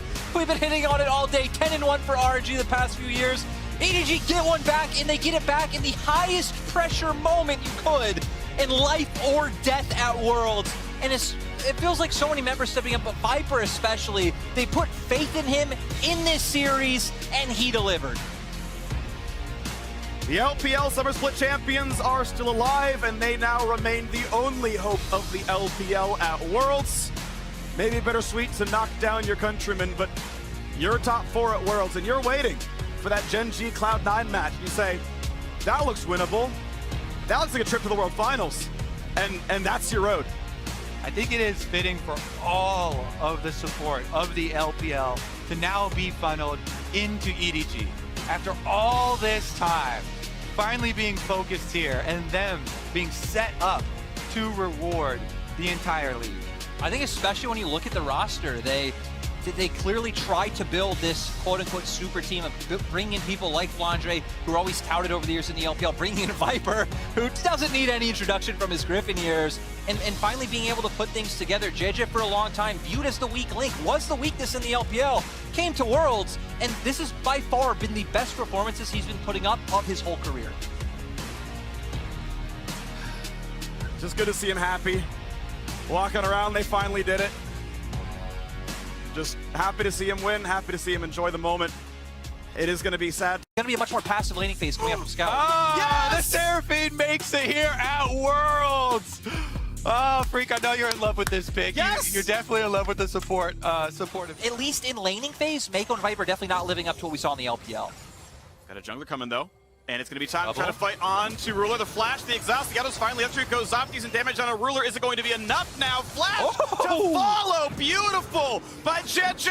The shield comes in again, they get the trade kill. Now Life's got some teammates, double TP coming in now as well as the junglers show up. Scout gonna run back, B2D the same. A 1 Never gets the advantage there, but also the team fights are a bit different with EDG going hard on Viper. Just deletes Ruler, and now maybe a counter gank as Rascal TP is down. Level 6 in the Gwen, doesn't have the damage. A good slow comes in for Lulu, chasing out as much as they can, and he's just dodging away. Not going to fight anymore. Crowd control, just let level 5. Loves it when his opponent actually completes the TP, goes away from his lane, and doesn't get a kill. That coming up hands empty there for Rascal is such a big deal for Gen.G. Gives them the initiative and the CC to try and make a Rift Herald play. Mako though, just the root. Mako doesn't have a flash, get away, gonna buy some time with the tidal wave. But Sundra, yes, they're gonna Maker, but here comes the summon. They can auto it down to 2 plates. They've even got an Orianna for good measure, and this should always kill the top lane turret as long as they stick around for a few more moments.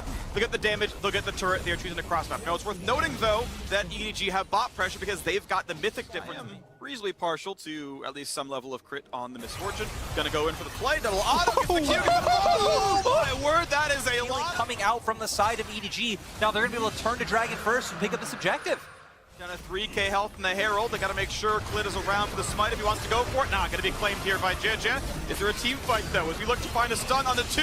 Knock up, not quite gonna find. Kick back, hits Mako, and that means Nami falls. Scourger keeps Clit alive, and a big charm keeps it a little bit longer, but Shockman turns one back around. Viper firing freely, finds the second kill. Exhaust traded, fighting Ruler, jumping away, staying alive for a moment. Life flashes, and his life flash before his eyes as that is Viper dropping. Scout looks for Ruler. Ruler cannot get out. Auto attack, a shield. You gotta get this kill. He's gonna claim it. One left alive. Being able to ult someone and lock you down right into Rascal, who can pop his W, and so hard to lock him down. But EDG, Viper's still going. Looking for damage, and Ruler cannot. In full vision, EDG know what's going on. Dragon pulled back yet again. Smite still up for both players, 900 apiece. As it is in this year of League of Legends. Dunk comes in, Shockwave on the 2. Lee Sin gets the Gore Drinker, and a spike comes in. Okay, second Dragon for EDG. Flandre kiting back. His dodge zone is down. Rascal would love to keep the chase going. Gets some decent damage. Kick back. Will not kill Viper. Clint is on the chase. Clint gets the kill. Will he trade his life? Not just yet. BDD's there to support him. Gets the root. Gets a lot done. And now we get the rest of the squad chasing in. Beautifully done. EQs out, but Gen.G didn't bite on that. You know, they didn't waste any cooldowns, and holding them, they're able to actually turn it around afterward. Does this game, guess he's not measuring up. Thank you, as always, production, for bringing us the puns. Anytime I'm casting, I'd say itself, EDG has done a really good job of clearing the waves out, not bleeding a single turret, and in fact, knocking down top. I say that mid lane's gonna die here, but still, the point still stands that it is less than the Baron itself in gold, so EDG has done a good job of playing the map despite being down a Baron buff. And I think it's because they have such strong components from their early game. Remember the Gen.G here to help out as well, and EDG can blitz this thing down. Gen.G could contest pretty soon. They'll kill it first. Will there be a team fight? Looks like that answer is going to be no. The reason they're chasing so much is because they want to take advantage of BDD so low on mana, and you can tell Viper with this build going for the rapid fire cannon. He keeps dashing in aggressively for this extra damage. He's such a confident player in his own movement. Ooh, snare. Yeah, but he's so tanky. Keep in mind, he has gotten solo turret for the last... Oh, Viper! He gets hit! Huge charm, and Viper just goes down! Oh, that man has been defanged. A kick into the wall. Scout gonna stay alive for now. Clid to be shockwave back. Goes in far. Gordricker on a 3. Staying alive for the moment. Rascal sniping. Can't quite find those. Flandre finally goes down. And yet again, it's Gen.G finding 2 kills and turning for a Baron. And BDD, yet again, makes a critical pick for the team. Viper has been so confident in his movement freak, but he does not flash the ulti there. BDD gets a pick, and Gen.G get a Baron. And it's crazy because we were questioning if BDD can have the same impact when he is on the supportive champion, but it doesn't matter. He's the one finding the lockdown to set up for the damage coming out of the rest of Gen.G. Bubbles, charms, sleep, stuns. Give this man some crowd control freak, and he's gonna huge work. factor here. Flandre sitting in the wings. JJ, of course, knows he's the primary front line, but now being zoned away. Rascal going for the pushback. Viper getting kicked. Viper flashes and stays alive. Health bar is low. Will be able to dash across the wall. Lee Sin drops, and Viper this time around saved his summoners fellows for the right time. This is how you do it. Getting away from the skill shots. Charm is going to miss, and EDG looking for the Dragon Soul. A dunk out of the backline. Gore Drinker and a stopwatch for JJ. Ruler's got nowhere to go. Finally flashes and burns the stopwatch, and that is now Dragon Soul claimed. And the big thing for EDG was this time they adapted. They realized, hey, our main job is peeling for Viper. Gen.G thought they saw the angle. Clid and Rascal thinking they have enough burst, but like you said, Freak, Viper this time around using his summoner spells, and the rest of EDG were just there to peel off. The other 3 members of Gen.G not able to follow off with Flandre. He stares right onto Viper. That should not be the norm for the team, so that play is going to be incredibly important. No, Eric's down, Chase, ulti, and he's out of shields. That is a lot of ability power, and now the dunk on the BDD has a flash. Bullet time comes down. Tidal Wave's going to hit there as well, and BDD barely able to slink away. Perfectly timed bubble. Absolutely no way out for Rascal. Teleports to his doom. Individual picks have determined the game, Lyric. Yeah, much over and over again. I mean, nice from EDG. Viper spotting the moment to go on Clid. All of EDG's members are there to follow up on Rascal. Doesn't matter that BDD does once again hit another skill shot and actually does lock Viper down because EDG just had more members alive. So great there from Scout in the side brush. He immediately shockwave on Clid. The follow up there from Viper. And then forcing it through the teleport timing from Rascal. The Runekeeper wants to deal damage. He's going to spot Clid though. Can they zone him out? Because Ward's going to go into the pit. Now they know. Going to get a bit of damage. And Clid, here comes the dunk. He's going to flash back out. BDD locked in place. Does not have a flash. Does not have a stopwatch. Does not have a life anymore. Speaking of him, down to 100 health as well. As it's going to be Gen.G running away. Do you turn back to Baron or do you find this kill on the Clid? I feel like for EDG, it's simple solution. Just turn back to Baron. Looks like what they're going to do. Flandre can keep just playing keep away. He even sells his flash up and is quite safe. This is a lot of damage, you can kill him. Oh, the flash to safety for a second though. Flandre gonna have to jump away, gonna flash, and he's gonna be back up in a second, but he's still zoned away. The jungler, Clid, is not even across the mid lane again. The third Baron of the game is gonna go to EDG, the last hope of the LPL. And the timing of this, there's only 43 seconds left. They have Soul, not only have the gold, they get the extra stats from the Baron here as well, as the Dragon goes down to 10k. BDD waiting on the sides, does have a flash, could get a huge ulti, because Jax is hitting mid, by the way. Yep, Flandre's in base, and he's at the Nexus turrets. They had to send Rascal back.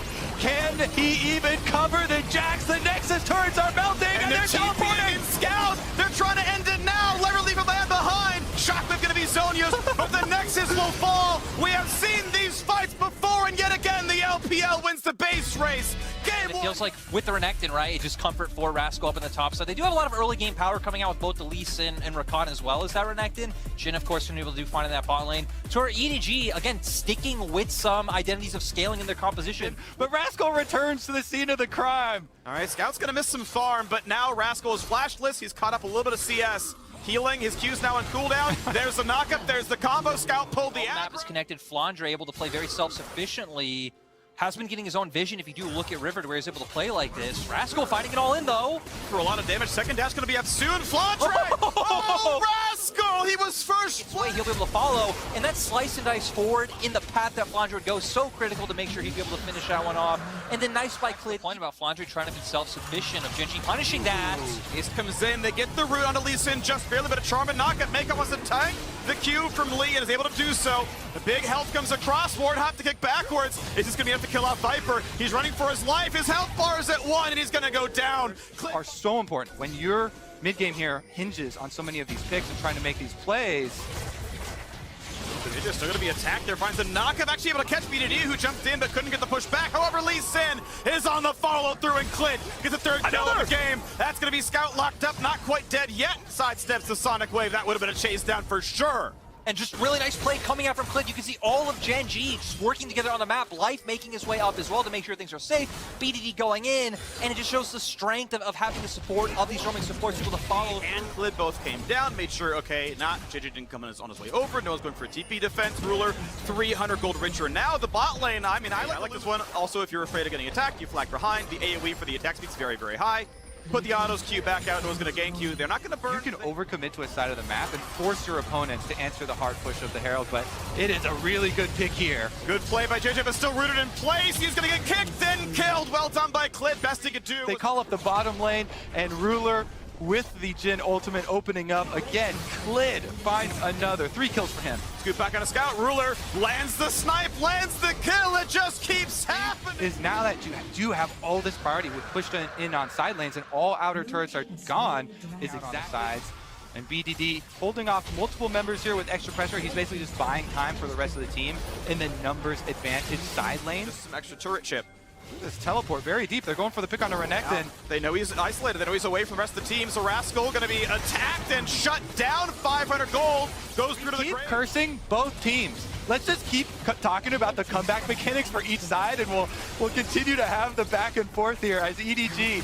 Not only is it a pick, but they trade turrets. They're gonna leave open the inhibitor here. With 37 seconds left on the Dragon 2, you have to decide between getting your recalls off to reset for your control wards to go back down there. Flandre gets another. We talked about a lot of the long-range pick tools. You can open up Jhin ultimate, try and force him off. Jhin, Rakan, I'm sorry, follow up, but gets the smite, gets the red buff.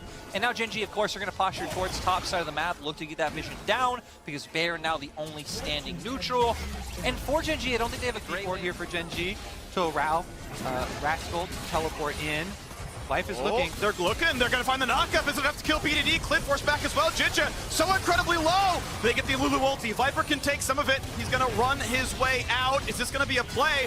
No, gonna jump backwards, but be careful because they can keep on going. It's a flash in for Clid. It's a flash in for life. 1 kill so far. Will they find a second? Mako is low. Mako could drop, and Mako does. Really gonna get that kill. Looking for another flash is in, finds the shutdown, and Flandre's on his way out. Gen.G are gonna find this game. They're gonna find 4 kills. The map belongs to Gen.G. EDG overreach, and Gen.G will walk this one right to the base. And amazing to see, especially from Clid and Life to follow that one up. Rascal with the flank. flank as well, and Gen.G looks like they can just walk this one down. If you come at BDD, you better not miss. They punish the turnaround. JJ goes down, and Gen.G will even it up. All right, 1-1 in this one. A stopwatch for good measure. Not going to matter. You are not going to defend this base. The Nexus turrets will fall. The respawns come in. A dunk for Gen.G to buy a little bit of time. Flashing away to safety. Rascal gonna take out this turret for a while. The rocket might land for a bit of damage. And maybe, just maybe, the Nexus are gonna rush this down. It's gonna be a smite fight. It's gonna be a smite fight. Is Clint gonna get it? He is. You gotta be kidding me. It just keeps happening. And we're gonna have a whole bunch of kills. It's Flandre running for the hills. A Realm Warp brings 2 to safety, but they're gonna pick up every single one they can. Okay, it's gonna be BDD putting a stopwatch. It's gonna be 3 shots for a minute, but BDD stays alive. Scout and Mako doing the best they can. Flandre cannot lifesteal enough. Ruler keeps finding the kills. Then a stopwatch buys another couple of seconds. A flash of safety will not bring Mako back to life. Ruler gets another, and that's gonna be the ace. This time it is Gen.G finding the kills. Clid does not miss smites, and game 2 is gonna go to Gen.G. Amazing to see from the early game coming out from Gen.G, especially Clid. It felt like he was everywhere he needed to be. They're gonna lock in Renekton! Wow! I can tell you're so surprised. And again, it's this theme of comfort on Gen.G, and it has got them this far. You stick to your champions. Yeah, and Chronic, was saying on the desk, right? The fact that it keeps working. A lot of potential roams that can come, but Clid's been very adaptable, like we saw in the last game. This time might punish Flandre. Yeah, Flandre is at least pretty healthy. Here comes the first TP. This is going to be a 3v1. Okay, how many reinforcements do you have? Because it's going to be the follow-through. The stun's going to land, the Q to follow. They've got everybody here, and First Blood comes in. Very hard to find opportunities to come into game in skirmishes or in team fights. You always find a lot of use coming out from your W. Is a lot of trading in bot lane, Kobe. They're going to trades with Ignite. Yeah, getting pretty low. 100 health on a Viper. Flash follow, and life brings death. The Guardian shield will still tick down with Ignite. Mako trades one back. Renekton has already shoved the wave into the turret, so a bit of farm actually being lost by Flandre here. 3k health on the Herald. Gonna pop it down to 2,000. Smite fight gonna be in pretty soon. Ginger gonna miss his first engage. Clint finds the kick, and they're gonna find that first kill. Gets the smite, no problem. 5v4. Gen.G came to play. Gen.G came to conquer. At it early, and then throw bubbles. As soon as one lands, you know, the enemy team's trying to dodge this whole time, but all you need is just... to Rascal, and you got to auto in between those ult charges, so he has to turn around to the minion wave, and Rascal, last ult charge, will not quite kill, but it forces the ulti out in case there was a dive. Look at this rotation, though, too, on the mini-map. Clid coming up. Okay, gets kicked into the wall, a good dodge away with Flandre. Carefully, Rascal will show up, the slow's going to be decent. Flandre able to lifesteal back up, tidal wave onto a couple. BDD gonna go for the play, has an extra flash and gets right back out. Life knocked into the air, but not taking enough damage to be killed. Mid lane turret down to a single plate. Minions tank the damage. BDD walks out. A kill in the mid lane means Gen.G grow the lead. And Gen.G just rotating around the map so well. They get Dragon posture towards mid, which gives them pressure. You see, Clint can go answer up in top side, which allows their bot lane to follow up on mid. So really nice sequence result, but not going to be much. Just the 4,000 gold difference remains. Dragon's count still only at 1. Has to burn the flash, but they might find the rest, and they do. Clint lands the skill shot. Ginger gets a knock up, but he's going to be rooted in place. Thank you, Everfrost. Reinforcements have come, though. BDD going to fall. Tidal wave not going to get any more targets. But as we see on the screen, right, that Ruler's running out on the opposite side because Viper and Mako need to go try and save Scout in the mid lane. HP ulti comes back for the trade. Decent damage out of Scout. BDD will not find the second shot. Health bar lead still goes to BDD off the flank, off of the nice Fog of War play, and top lane outer drops as well. Gold lead, pretty nice looking, 4,500, but EDG have overpowered the bottom side, and they are going to equalize the Dragon's score. Herald charge is only going to get damage on the turret. They're teleporting. That's power. It's a late teleport. The Dragon's already gone, but they're doing it. Why doesn't have TP? BDD not going to be an easy target just yet. Viper going to cleanse away, and now looking for that fight onto Rascal. Tidal wave to buy some time. Push Ruler out. Rascal still the target, but not going to go down. And Clid is here for the flank, here for the kick. Is he going to get the target that he wants? The flash stun, the double knockup from Lulu, and they're going to slaughter everybody. 2 for nothing, 2 for 1. They do trade back on the Clid. Steps. Like if Rascal pushes too far forward down in the bottom lane, because Gen.G are playing so well as a 4-man core. They're gonna find another turret. 4-0. At him. He has absorbed bans every single game he has played at Worlds, and yet he still has such a huge impact. In this tournament, it has been BDD. Here we go. Turret falling rapidly. Nice damage out of the Victor. Honestly puts Ruler to half clip the same. BDD heads on over past some of the vision, and look at this. Gen.G are taking taking over as the split push from Scout from EDG answers on top side. Okay, but BDD without the jump right now is going to find a polymorph, going to find a bit of damage. Flounder able to jump away, has decent health, keeps the wave alive. BDD won't find any more poke, but 2 at half health. Thank you, Ruler's ultimate. Means the turret's going to fall and Gen.G keep pushing forward.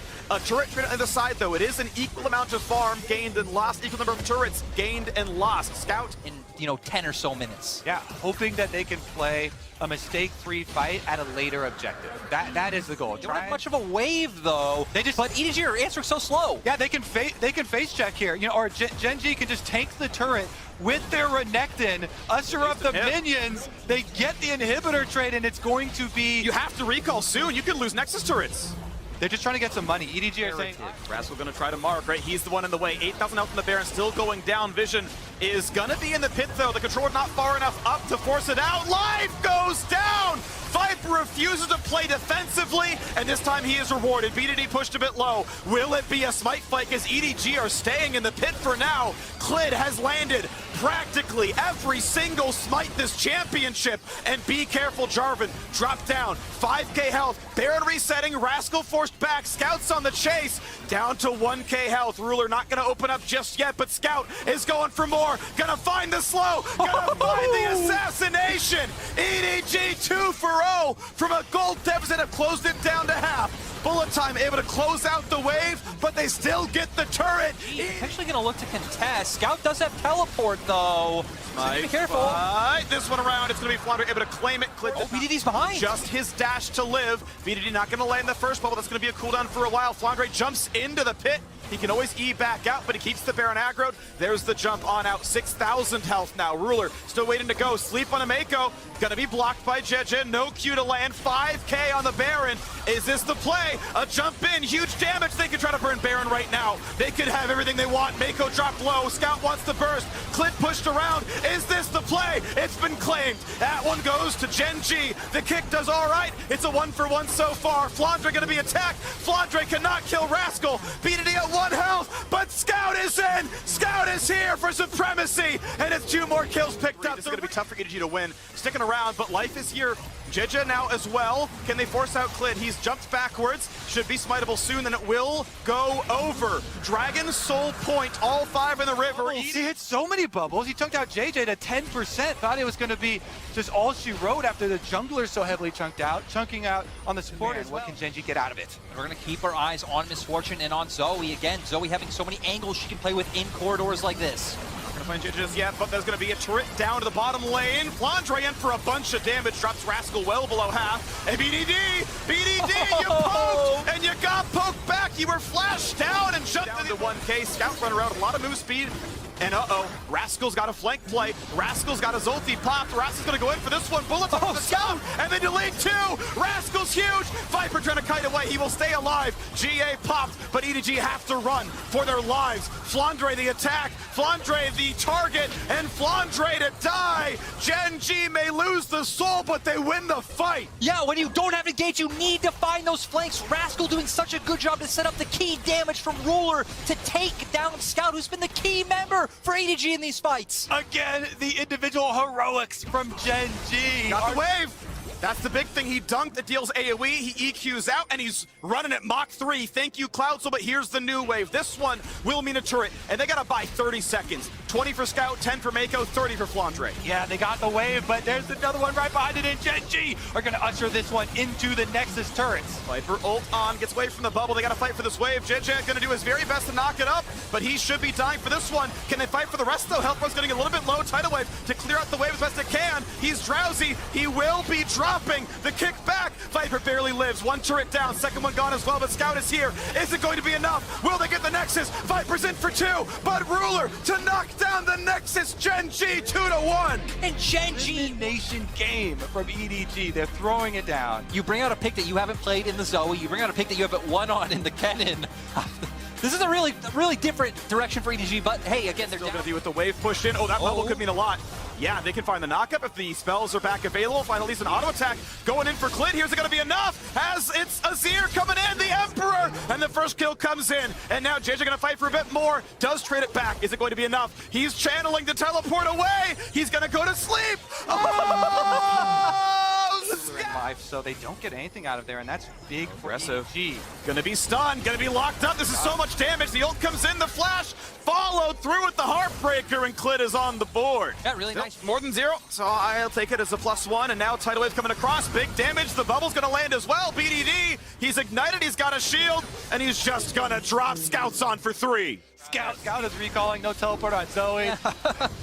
I mean, I agree with you. I concur. I don't think it'd be the They crazy. go the one way first, an early TP. They're going for the quick dive. It's going to be a bit of a 4v2. Ruler cannot get away with the kill. Force of flashes out. Life flashes won't matter. And it's going to be him dropping. Scout wants a bit more. I believe he lands the bubble, but it's not going to get anything else done as they are going to be back down to the turret. They're going to knock down the first turret of the game. EDG aggressive in the bottom lane. The whole thing out, but Rascal makes the aggressive play. Knows he has the backup. It's going to be a longer fight, and that means it's going to be a turret traded and the second Herald going back over to Gen.G. So definitely fighting back, but a 3,000 gold lead to EDG off the early game. Yeah, and overall, the trade can end up being about even, right? EDG, to keep playing this one, you can be outnumbered. You already are. It's 5v4. Get some help on the Dragon.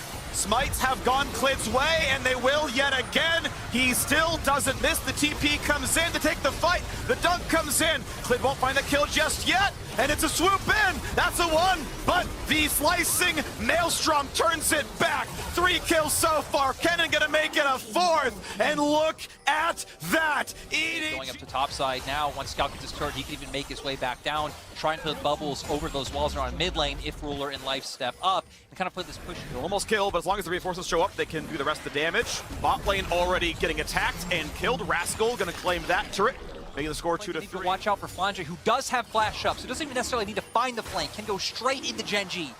Can wait for the rocket belt. It's still going to be on cooldown for now. Starting the auto attacks, but they're inside the brush with a control in it, so there's no vision on the Gen.G side. Scout coming down on his own ward, though. He's going to push Gen.G back a little bit. Bubble's not going to land. Once again, aggroed onto the Dragon. 5,000 health. Klid waiting on the left-hand side. BD trying to find his opponent. Scout going to look for poke. Not going to get it just yet. Bubble may have landed onto the Graves, but Klid's still waiting. Klid's landed every smite in this series. Klid's going to try again, and Klid's going to get it again. Once again, and it's soul point for Gen.G. EDG cannot even team fight with a gold lead. BDD goes in, and so does Flandre. 2 for 1 so far. Rascal low. Klid should drop, cannot get the reset. Ascended to Rascal. 3 alive versus 2, but 1 kill for soul point feels Gen.G favored until they get this one. That kill's gonna go through to EDG. +2, and not gonna be any poke just yet, but it's once again, as you play for this, you take the midway first, you make sure they can't counter your turrets. Looking for the play, they might find the sleep, they might find a knock-up on a 2, into the canyon they go, and Klid able to jump over the wall, but this could be it for the Kennen. Able to force a couple of flashes out, a stun, and almost dead. Sidestepping it, but BDD finds the long range. EDG had the Dragon spawning in 1 second. Will they find a team fight is the question. It's Viper coming in, taking some damage, a really good culling. Rascal could be a target, asleep on a Klid, not gonna be much, but Ruler's at half. JJ doesn't find the engage. He's gonna find his own death, a flash to safety. And now Rascal wants in for a bit more. Has an ult, the flash means nothing. Takes a bubble, but the health bars are at half. EDG gotta burn down this. Gen.G may just go for the bot side. Flandre gonna stay in the brush, gonna find his ulti to zone out Klid, and force him to jump over the wall. They might find this kill, but they might find Kennen dying. It's gonna be a Dragon picked up. It's Scout getting the sleep, getting the first kill, and they might, they should, and they do get Ruler. The dunk onto Life, 3 for nothing. They've done it! EDG have done it! They finally marked Klid! They got him! They're chasing down all of the kills! And BDD is at 15%. He's gonna get blasted and he's gonna die. Rascal left alone. Trying to keep the Kennen out, but in the end, Flandre got the last laugh. And Scout got a lot of the early poke as well. I mean, Ruler started that fight. There's your 5,500 damage for Scout. Yes, indeed. Second longest standing member on the team. Pretty much his entire career has been on EDG. And he's going for his first World Final. They got to win 2 straight to do it at this point, but they are so well poised to take Game 4. Yeah, the LPL lives on. EDG aren't quite done with this series yet. Baron Buff will be able to get topside turret for sure. Inhibitor now going to be exposed, and Gen.G trying to clear out the wave, push them out, but it's going to be so difficult. Again, engaging into it. Got Kennen ultimate, level 16 there for Flandre. Proto Belt used. BDD's dropped low enough that there's no team fight for Gen.G. A 10,000 gold lead. The Red Bull Baron power play at 2,700. EDG likely to claim mid here as well. EDG now just going to rotate, play the map, right? They have a mid wave pushing. just push that one in, keep utilizing your siege with the Zoe bubbles over the wall. Maybe look for an angle if Flandre can find a way in. If Gen.G try to stop your siege and look for an engage, and just by the book so far for EDG. How much whipper do you have? BDD at half health again. Rapid fire cannon Lucian with an Omni buff. Pretty decent damage on the double shot. And once again, he's gonna be forced back to heal. No, he's gotta stay around. It's bullet time to clear. A sleep on Lulu will not get them a kill, but it's still gonna create some space. The turret at about half HP. That's another sleep on Lulu, but Scouts out of cooldowns. Tidal wave to try to push them off. They've got just the cannon. Not gonna mean a whole lot here. Cannon buffed up still. Gonna have another 30 seconds. One extra wave comes down mid lane. This will be the last one before the Baron buff does fire. My, that is damage.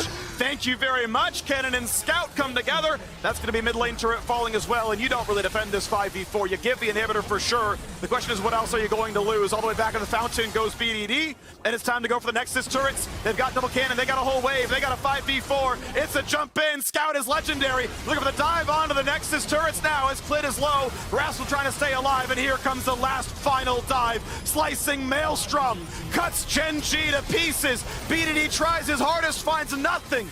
The ace comes through for Gen.G. We've had an exciting set of semifinals. We're going to game 5. EDG in their first semi. They'd like it to be their first final. If you can get him through there, you know he's come up with so many clutch plays for the team on his comfort pick.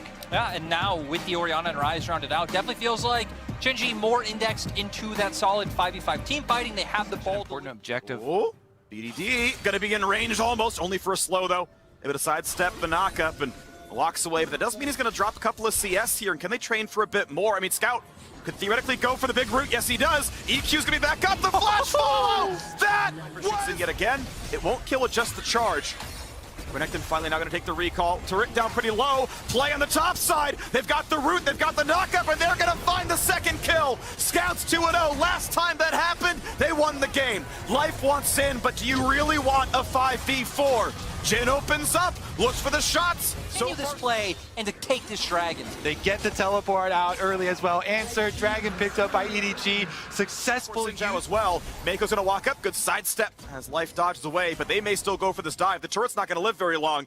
And Scout's here to find the root, to find some damage, follow up by the Jin as well, still just throwing in damage. A dunk onto Misfortune, sidestepping most of it, and it's gonna be flashes to get away from the solar flare. But that's still Viper finding the first kill. Roamorp shows up for a bit more, a dodge away from the shockwave. 1-for-1 so far. Clip would love to find the next bit of the kill. Gets a knockup. Viper though kiting back pretty well and gets the next one, and now opening up for a little bit more. He's assassinating with these shots. The fourth one puts him at 1 HP. And Gen.G now wants it on a BDD. Flashless on the Orianna. A bit more at the Gorge Ring. The auto attacks come across, and EDG are 5-1. The proactivity coming out from EDG to set up these plays is so nice to see in this game 5. Gen.G think they can turn it around, but Mako shows up, stuns Clit, and EDG finish off the play. Oh, smiteable. Nope, of course. Clit's there. Of course it is. It's going to happen. Rascal does not quite get to walk all the way up. Okay, whoa. Stunned, rooted. He wanted it. He's not going to get it. Rascal walks his face in. A double stun in from Mako. And that means Gen.G may have killed the Herald, but can they win this fight? Mako is low. Forced to walk away. 1-for-0. For starting them up. Dragon number 2 will easily be picked up for them. And you mentioned Scouts. It's going to be so nice for him now, transitioning to the mid tower and doesn't offer up the dive opportunity. Yeah, Gen.G doing a nice job of taking advantage of the reset timing having to come up from EDG, but I like that you hit on that Gen.G pretty much have this one goal they want to go for, because for EDG, really an all-in commitment numbers advantage play, and EDG are the ones trying to play the map. You make it more dangerous by getting those deeper wards through the jungle.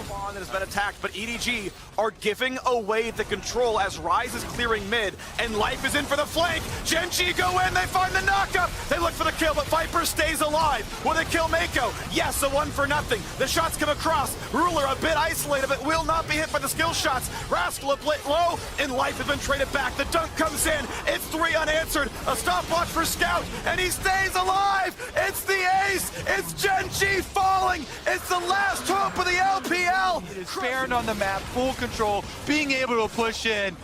It was an arduous journey for them to get to this point, but the LPL prevails. Guy putting up those numbers, and with that, EDG are just gonna be able to keep funneling forward. They have mid-wave, they have Flandre up in top side, so they can start. I'm a little bit surprised that Gen.G did commit so hard there to try and get everyone away. I feel like you could have played that a bit slower, but still, they are able to get away. So for EDG, they're totally fine. Yep, because they get him out, they can just run right over back to top lane with the Baron, then we'll get inside the base. That will be Inhibitor. And with the Baron buff on, you know defending a fight is always going to be hard, so it's going to be one turret traded for two. For Mako, for Viper, so many years on this team. Mako, since 2015, a franchise player. Now his eye is set on the finals appearance. And in so doing, for the first time they head to a world final. Would love to keep that streak going of winning when you make it happen. Clid goes in for the play. Ulti still available on the back line. We have Gen.G going in. Stun's gonna hit onto life. They still find the back line. Ruler trying to stay alive, cutting away. And Clid is down. 1-0 in a gold lead. A 5v4 looks good. Scout would love to push down Rascal. It was his flank that killed them in game 3. And it's Scout more than any other player at this tournament, and he's rewarded. Yeah, now EDG, 20, 30-second death timers at least can get themselves another inhibitor. Flandre gonna pick themselves up the soul, and now it just feels like a matter of time for EDG to be able to take this game. Edward Gaming, this was a tough battle as Clid is knocked up. They walk into the circle. Gordrick are not gonna change the results here. And 11,000 gold. This battle was back and forth. At times it was ugly. Clid had outsmited Gen.G the entire time in this series. But when the ganks came through, when the early game was better, Gen.G got his team so many first bloods, and Snow does have his ultimate, and they do want to look to start and engage. They have 2 waves of minions, one with super minions. They can look to keep sieging this down with things like the Jhin and try and find an opportunity to go for the engage. Gonna be the Jhin to start it up. Sidestepping every single shot, but it is 1 turret down, ready to keep going. Still a 10,000 gold lead in the inventories themselves, let alone the wallets. Clid gonna sidestep a bit here. Turret still under fire. Can't go for bot lane just yet, still waiting for the wave, but the Baron buff cannons are gonna keep flooding in. The supers come in now as well to knock down even more. This turret's going to fall. Gen.G, when will you fight for your life? An open Nexus is the time as Clid is in the back line, taking the shockwave to help him to try to knock down Gen.G, but it's not gonna happen just yet. Stopwatch burned. 1-0 so far. Take the second. Here comes the Realm Warp. Clid left alone. He will fall, and Ruler sees his kingdom fall to ashes. He's got no turrets left. He's got no life left, and he's got no road left to the World Championship. Viper puts in a couple of shots. BDD is going to die, and the Nexus falls, and EDG, the last of the LPL, are headed to their first World Final. Welcome to finals, EDG. What a performance here. 5 games for both of these semi-finals. And Damwon, the final boss, will await them there. Quite an intimidating one.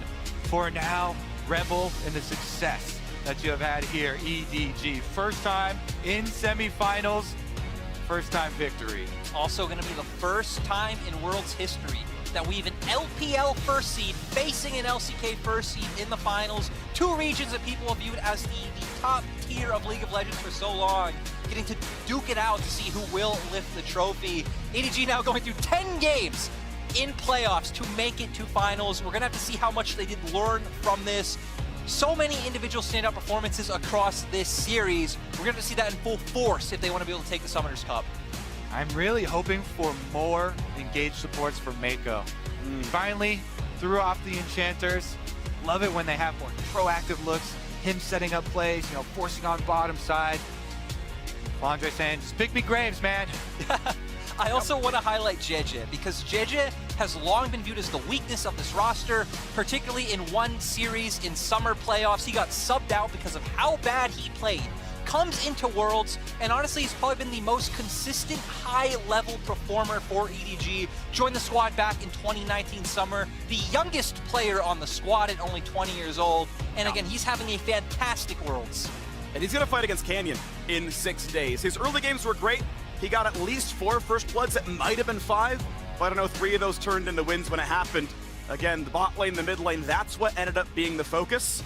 And, you know, as EDG puts the games in, 10 so far at the knockout stage, they learn and they learn, they figure out, okay, what's the style that's going to work? They get to watch the 5 games we just saw of DWG KIA, look at what T1 did to isolate them and find a couple of wins there. And it's just okay. Mako's looking at one of these engage supports. You guys have already mentioned that we haven't seen him so much. Oh, is he? Okay, never mind. We're putting a clock in the bottom lane instead. All right, the Spice wasn't reserved. First enemy red. And this is very basic timer control. Here's the Realm Warp, though. Yeah, let's see whether Ghost can survive this one. He might be able to, as Barrel's also battling, dancing his way out, but it doesn't work. They also threatened moving Ziggs towards mid, though. So here we go. There's the Predator again. Quickness tied in with it as well, and Scout has nowhere to go. Barrel tanks up the turret for a long time, but he can. They're going to be fine. And by the recon, no flash blown by the targets, and kill successful. Look for those picks and start to unlock with their composition. Well, they're looking for a bit of a pick here as Mako's burning down for now. In goes JJ, though, into the backside. It's flash out immediately from Ghost as the Jarvan out of position, but still able to grab the kill. And look at all of that healing as well. He's going to get resurrected from the Chrono Shift, and now it's DWG KIA that are on the run. Canyon is not rooted just yet, but Khan is just dead. Down goes Canyon as well, and there. Exactly. EDG choose the bottom side for the Rift Tail. Bottom side down immediately. First turret bonus. Actually, there. They want to contest for this Drake, but the positioning still better for EDG as Showmaker dives into the pit, distorts his way out, and that is just a pick-off, and EDG bursts down the Drake, and now there's nothing to fight for DWG KIA. And look, EDG also have control over the mid-wave, so they should be able to push this one out as DWG is looking for picks. The root comes down. Yeah, Scout goes down relatively low, but it's the burst damage onto Showmaker. He has to get out. He's got a bomb, but it doesn't do very much damage. As now Canyon with the ulti will keep himself alive. Scout burning down, but is going to survive for the moment. We don't have an ulti out of the Ziggs, so Scout is going to be okay. Mako has ice in his veins. He is not wasting this cooldown. He's like, Scout, walk it off, okay? You're gonna be fine. I'm not using my ultimate, and saving that in these critical moments really does mean the difference between life and death. It does mean the difference between DWG still pushing down an objective. It's gonna be fine. They get vision of the Jarvan, and that's who they want to take down. DWG, they have to remember they're gonna have to do it twice if they want it to stick. DWG just leveraging their poke right now. A lot of damage. Here we go. Yeah, Scout now going to take a lot of damage. There is the Chrono Shift. And EDG not able to follow up too much. The Curtain Call comes out, but not able to do relevant damage. Ghost getting taken down so low with that last bullet. And DWG now going to be backing away. EDG still lying in wait with control of that brush. Scout is getting out of range so he can revive back or heal back up at the tower and then teleport out. It's going to get dangerous for DWG. Showmaker flirting with a flank around the outside. There's the teleport, and Scout has returned. Yeah, Showmaker going to dive into the pit, tries to take... Yeah, I'm absolutely fine. We've sorted it out. Nice. We're looking for a Baron here, and DWG KIA taking it down to about 4k. Flandre looking for the backside. DWG KIA have been split, and the 3 in the pit are going to have to get out of there. Great satchel charge to try and divide them, and now JJ, maybe they're the ones getting routed. The pincer maneuver here from DWG KIA. The Realm Warp gets Scout in there, but he's got the Chrono Shift. He's going to be absolutely fine. It's a 1-for-1 for the moment as they get rid of the Zillion, but Ziggs is also dead. Some low health bars, but so far, EDG in a good position. There it is, as it is evened out by DWG KIA. Down goes... The Realm Warps here coming from Scout. And long range from Viper trying to hit those W snares to force them into these fights, whereas DWG are remaining very slippery. Are they looking for a turn? Do they actually have the coordinated damage to lock anyone down before Mako can bring them back to life? In goes JJ, they just explode Showmaker. He is so important for their team fight, and he goes golden as well. He's got the Sterix, he's got the Chrono Shift. It's an immortal Jarvan trying to win the team fight, and EDG have lost no one. In goes Barrel once again, but it's going to be a sacrifice, and DWG KIA are left with corpses on the Rift. And EDG have done it, Atlas! Brute force right into the... It was Viper that sunk his teeth into the heart of DWG. He found Showmaker, the pick that was needed to tear apart DWG. Every last one. So not only is it a clean ace, it's just huge map control. Since they're the ones with the extra effort towards their team fight, they're the ones with the Zillion scaling so well here towards the later stages. You just get to destroy the entire map with this Baron as well. Look at this Baron power play start to explode. 2 minutes left on it, and they're already at 2.7k. And they had the Dragon Soul waiting for them as well. So Ocean Soul now encircling EDG at the same time. Another 5 minutes, and it's going to be that Elder Drake time. But the Red Bull Baron power play is only getting larger. This series is EDG's chance to shock the world. DWG, the defending world champions, already going so heavily down in game number 1 here is just such a huge step by EDG. Let's see if they can finish it.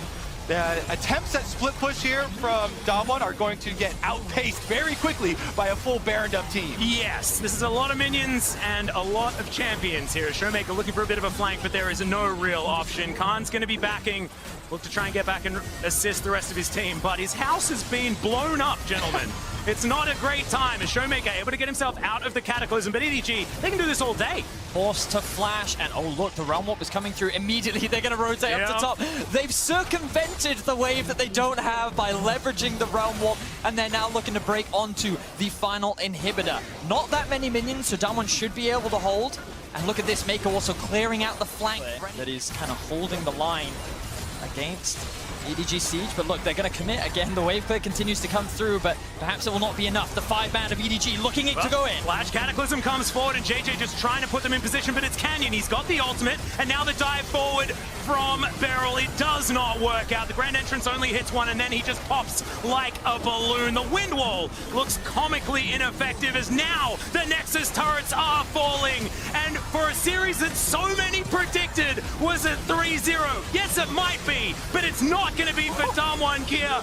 Edward Gaming absolutely wiping the floor with our former world champions. They make sure they finish the job before they finish off the Nexus.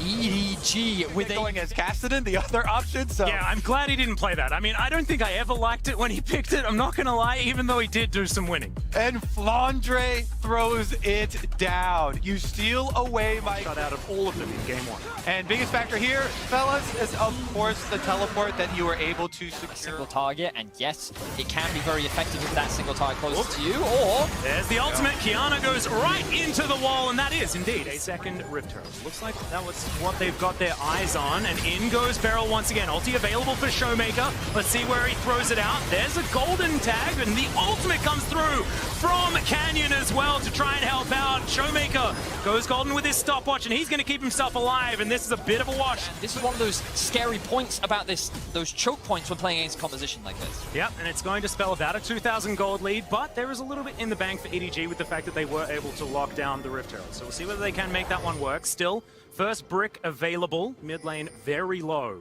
on EDG's side of the map, so a possible target here for DWG to really open things up. Also, looking at the reset for Dragon, the ultimate cooldown there is extremely low for especially Rakan, and so they will be able to go set up. Mako goes in to try and early clear out some of this vision. Meanwhile, DWG pushing down the remnants of that mid lane to actually be able to set up for this is really big. You can then push the minion wave further up mid. Oh, Flash ulti comes forward. There's another supreme display of talent, and Flandre is out of there. Viper unable to then get the position as Khan on the side, trying to get Scout out of here. Scout, of course, can be devious, but let's see whether they can fight this 4v5. The Drake also in there. In goes JJ, but not quite able to get the work done that he wanted to. There's the Mimic Distortion, but no damage. Viper still able to take down Canyon, but is it actually going to work out? JJ flashing for his life, and Viper high health bar, but he doesn't have any friends, and it's a double kill for Khan, who is getting his revenge right now. JJ, that was the wrong brush to face check, as Beryl could go down, but no, it's a triple kill for the Graves on the top. Well done. You can say for the positioning, they just immediately pounce on him. Showmaker just flash. Big difference. Not having the power of that Blanc coming in with the flank, not having that big burst damage is huge. Of course, the pick, and you see where the idea came from. It wasn't actually even just the Malzahar and Kiana ultimate. The siege, finally another conga line to come in as Khan on the flank right now, and Showmaker fishing with these silences. EDG sort of trapped in their own jungle. Reduction in his back pocket as well, and they're going to keep looking for these picks as we set up for the next Drake. Yeah, the next Drake, there are 2 smites on the side of DWG as well, so keep your eye out on that. As a supreme display of talent finds 2. Viper actually takes so much damage as the solar flare comes through. They're trying to engage onto JJ, who flashes his way out. Mako trying to cause a ruckus, but instead just loses his life. The Rakan taken down. It's a double kill for Khan, and JJ's running for the hills. Canyon wanting to dive over there. JJ trying to back, but that Q did so much work from Canyon. He's hitting critical mass right now, and both of those smites aren't even Burning it down so quickly, they can even threaten. They have double smite as well, so it's not a real 50-50 right now as Beryl's trying to cause... Oh, it is! JJ steals it away! He will pay for it with his life, but that is huge for EDG. Can they get out is the question, as Flandre will get eviscerated. Just try and get out! Get some money off topside too. Yep. You know, the benefits of that play will keep on rolling in. The Red Bull Baron power play, not exactly massive right now, just under 1k, has now ticked over it, as I say it, but Showmaker should be able to respond with this bottom lane outer turret. It isn't going to necessarily put EDG in the lead, however, it Zins out for the next little while. Mako very far away from this one as Zenith Blade goes barely wide. Drake now, Flandre, off on that flank like you were talking about, but is going to be spotted by all that vision we noted earlier. Now JJ inside this pit. Does have the ultimate back available as Khan dashes on forward, looks to try and get damage down onto the young jungler. The supreme display of talent does barely anything, as now EDG bringing the fight to the back line of DWG KIA. They trade as the mid laners both go down, but Kiana still does so much work. Flandre has to run, and that's the stun from Ghost. He is magnetic with these skill shots on the Jhin, and that is sole point for DWG KIA. And they're not going to stop there, right up the mid lane. DWG will push through, get up to the inhibitor turret as well. And DWG just navigate the fight beautifully once again. Even though EDG was able to just collapse onto Showmaker, it was not enough. He still was even able to get his ultimate off onto Viper to just buy a little bit more time for his team, and then the rest just followed up with sufficient damage. Canyon, Khan, still huge damage dealers in the fight. And now, in this situation, DWG do not want to flip the Baron. They can't afford to take this gamble, and they re-engage. Solar Flare as well. It's a lot of damage onto Flandre, and he's got a big health bar, but he still pops like a balloon. Showmaker takes him down, and health is exactly what Malzahar loves eating through. So now, no top laner for EDG, but JJ is still here. He can still be the hero as Viper dives on forward. The cleanse was good, but he still explodes. Beryl keeps himself alive as well, and EDG are getting routed. This is not going to be a 50-50 because DWG KIA don't want anyone alive. When this Baron is there, he still dives into the pit, but there's still a bunch of health on this Baron. It's going down low as he's trying to fight for it. It's down to 15. Right back off the damage as soon as JJ gets the back. Another Gen W from Ghost. This is why he's such a high priority champion in so many of these series. Yep, he's so very good at it as well. 1-0-12 right now on this pick. Here we go. Yep, teleport flank to try and get them in there already. JJ taking a lot of damage. There's the Sterix down, double flashes as Mako tries to engage. Showmaker going golden, but can he actually stay alive after the fact? The supreme display of talent says absolutely yes as DWG KIA. They will rout EDG. That's a clean ace, and they will win game 2. The game overs come through as DWG dab on EDG. 5-0, the Nexus in their eyes. We're going 1-1, boys. Yep, it's a best of 3 now between DWG KIA and EDG. I don't want to say things like statement game or the fact that we've got a series on our hands, but as an answer in their best of 5 against Tier 1, and he basically just played weak side, right? With the amount of disruption that it can offer in a team fight as well, Jhin suddenly becomes a lot harder to play every time you ult. Well, there's the risk of the Gragas ultimate knocking you into the team to be able to steal away Scout's ultimate so that in the event he tried to roam up top, he could also follow him so that there weren't a numbers disadvantage. Well, Speaking of, going to start this one up, and Khan has nowhere to go. It's a decent body slam to buy a couple of seconds time, but that's all he gets. First blood until that 15-minute point where we can really be sure of how things are going to go. First Drake going to be taken for the first time here by bottom side is going to be left alone as Flandre is going to get flashed on. Yeah, it's a big early flash from Flandre. I like the idea, but it ain't going to work. All of the teleports to come forward as now Khan is walking the wrong way, but maybe it's the correct one as they pick up the kill on the Twisted Fate. They knew the man advantage was EDG with a whole host of members there. There it is. Yep, there it is. Scout moving towards that top side and Khan nowhere to go. Some alcove gaming isn't going to work out in his favor, and 3 versus 1's a bit unfair if you ask me. Beryl, but he is of course quite tanky. Ghost now trying to get himself into position. Not exactly optimal weaponry, but he'll take it. As now the teleport to come forward from the Gragas. The fight has begun as Beryl looked to get the ultimate off. He did manage to get there as Mako locks down the kill. The side of the map now. This is where you want to play with Twisted Fate. Flandre will be able to get topside tower, still has the Rift Herald in pocket, and gives him a lot of pushing power. Yeah, that's also first brick as well, going over to the chase, able to lock that one down himself. So I'm glad you accentuated that point, because Flandre being strong is going to be very important for EDG. Certainly is. We do see the Braum hovering around. Flandre needs to be careful not to overextend because the resets are going to come through soon. And this could be danger for Flandre. Yeah, Winter's Bite comes down, and this is going to be the chain CC. Khan's able to lock down. That kill has to relent slightly, and so doesn't want to overextend and get picked off. Leaves just the remnants of the tower here, but with it going down there. I mean, there's only so many unbreakable cooldowns that you have available to yourself as the turret does finally go down in that mid lane. Damwon Kia want to secure this Drake. Can JJ do it again? Can he lock down the smite? Is the question. Showmaker waiting off to the side, chooses his moment now, flashes on forward onto Viper, but Viper not actually out of position just yet. Sets up the curtain call to look to lock down Damwon Kia. They will be able to get their soul point, and they take down the jungler as well. Scout going golden, Showmaker dashing forward, uses his stopwatch as well, but there is no follow-up. 4 members of Damwon Kia now desperately trying to... you the extra vision coverage to be able to get the most out of some of these periods in the game where Damwon don't have another dragging back. They're not wanting to commit as now Showmaker off on the flank, I believe was just spotted, and definitely is now with the chain lash being looked at, and Damwon Kia looking for some stuns. They haven't fully committed just yet as Canyon dives on over, but he's immediately popped. Can't make the big play. Can't into the backside though. He'll be able to do it. Locks down Scout before he can do anything, and Ghost grabs the kill onto JJ, and this is the team fight that Damwon Kia have been looking for all game long. Flandre goes down as well, and Mako,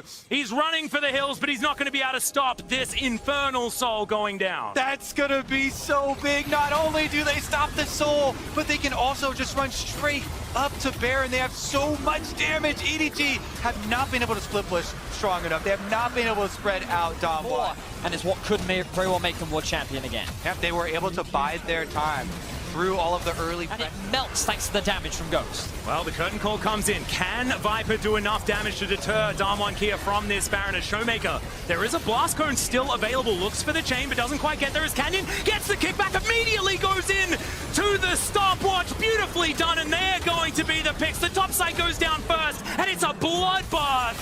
Oh man, he couldn't do it last time, but that time, Canyon...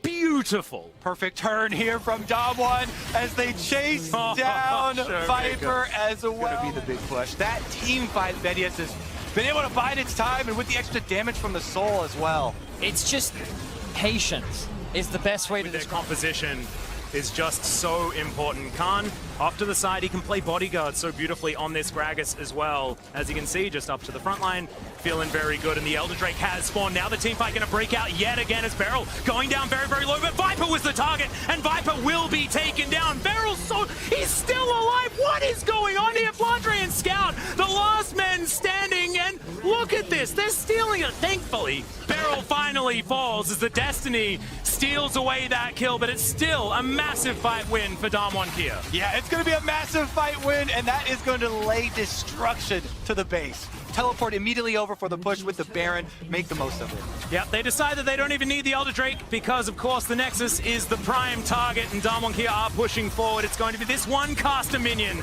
that will be the hero right now as Scout, the only one here that can try to defend. JJ up relatively soon, Mako as well. Viper also only 5 seconds, but the Nexus is exposed, and Damwon Kia will move to match point in this series. He ran away with the game. And also the Viego that did see a lot of success and then sort of fell out when we got to the knockouts. It felt like he was really starting to climb the ranks when it came to the junglers, and then it was JJ just picking... Meanwhile, Canyon playing off of his winning, pushing bottom lane. The Nami steal away, really paying dividends for this team. Mako is playing with fire down here on the bottom side, but Khan, he's sleepy, and he is going to drop as Scout. Portal jumping around, but he will be able to pick up that first blood. Canyon immediately exhausted as he gets towards the bottom side, and the defense from EDG down here is beautiful. Ghost actually taking a turret shot. He didn't want Polymorph. Just beautiful under Canyon, and the flash will get Mako out of position, even sidestepping the bubble.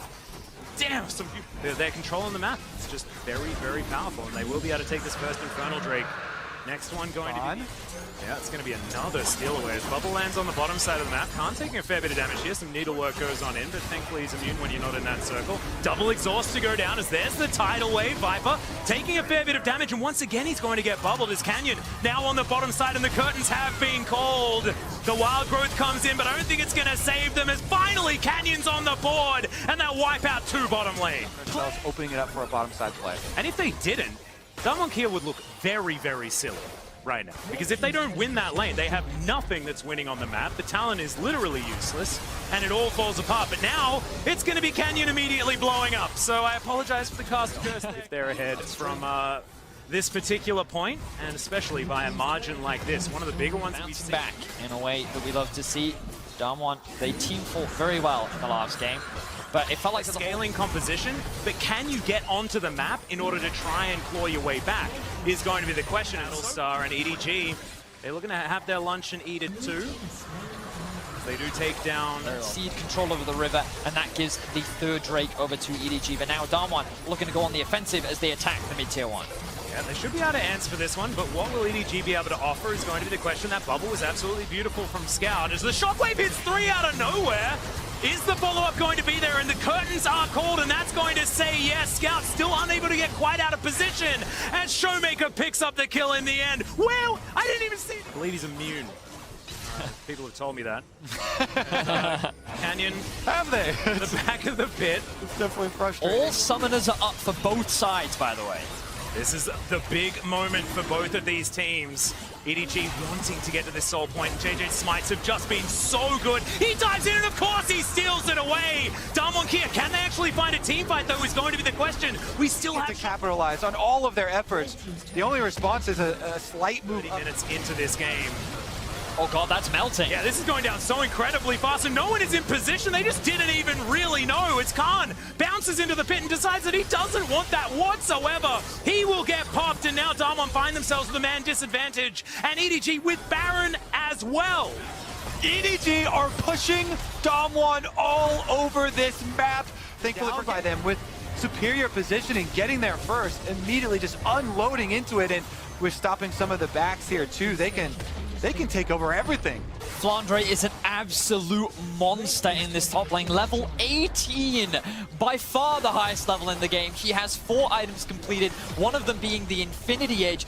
No one can touch him in the 1v1 right now. And off the back of a Baron, EDG are going to very quickly take down 2 tier 3 towers.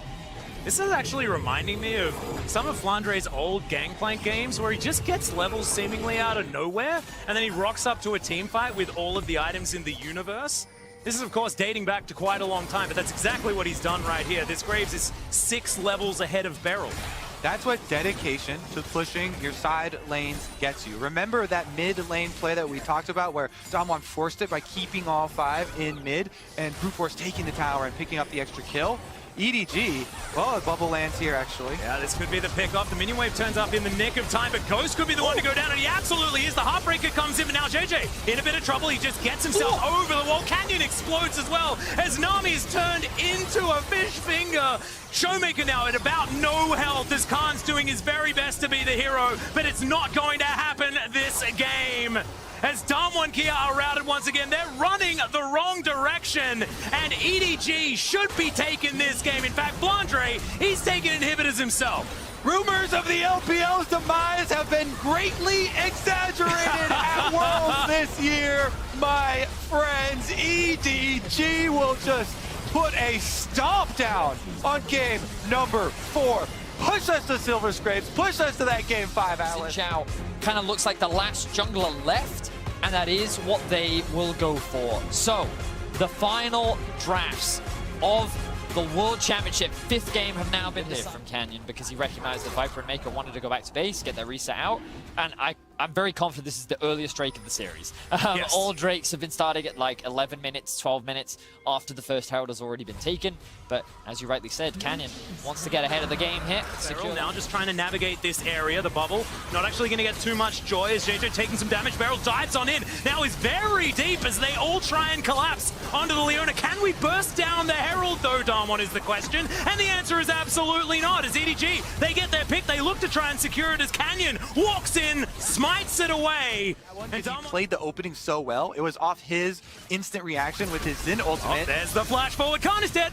He's extremely dead. The flash. A smite steal now. Yep, has popped the Predator to try and get himself there, but like you say, no way over this wall as Scout throws out the bubble as well. It is going to be a trade of Drakes for later in the game. 2 of the early kills, both of them, all of this gold funneled onto Flandre on this Kennen.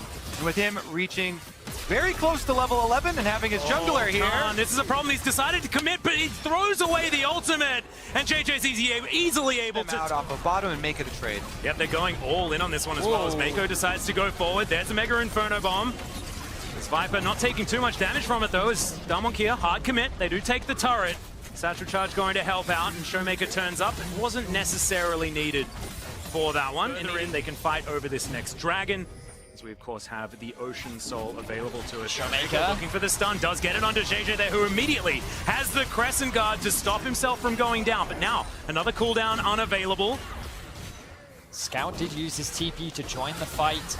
A lot was invested there. Good damage from Scout. The bubble is going to land onto Showmaker as well. It's so important. He wants to get the Paddle Star, but couldn't quite wrap it around the rest of Gen.G KIA. Golden goes barrel as Mako makes his way out of the fight, but he can't get back in, and JJ didn't have the ulti and will... Over-committing.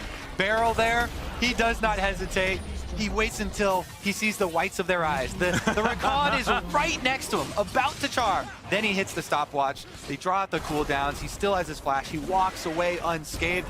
He makes it look so clean, so easy, baiting in. Of course, trying to find the Kennen early, throw down the pillar just to make or delay that engage and force him to use some... Showmaker. Yeah, he's so far forward, has to flash out. The scan of the week is good, but it's not good enough. The slicing Maelstrom comes in, and now Khan trying to take down Canyon. There's the collateral damage, finally. He gets it done, and he's not done yet. JJ taking a lot of damage. Khan will fall down. Ghost is still alive, doing a fair bit of work, but Beryl, he's in the middle of 4 people, and EDG will wipe them off the map. It's just a lonely Ziggs, and EDG have full control. Work laid adventure after adventure into the red quadrant of the jungle, and they find him. They find the Syndra. And so much of this game is thanks to Gen.G, yes, but Flandre has been such... For Flandre to be careful with his cooldowns. Everything now riding on the Kennen, since the supports have traded their ults already, and Beryl has to flash as well. Yeah, he's out of position. Flandre underneath this turret, desperate for it, but doesn't quite calculate effectively.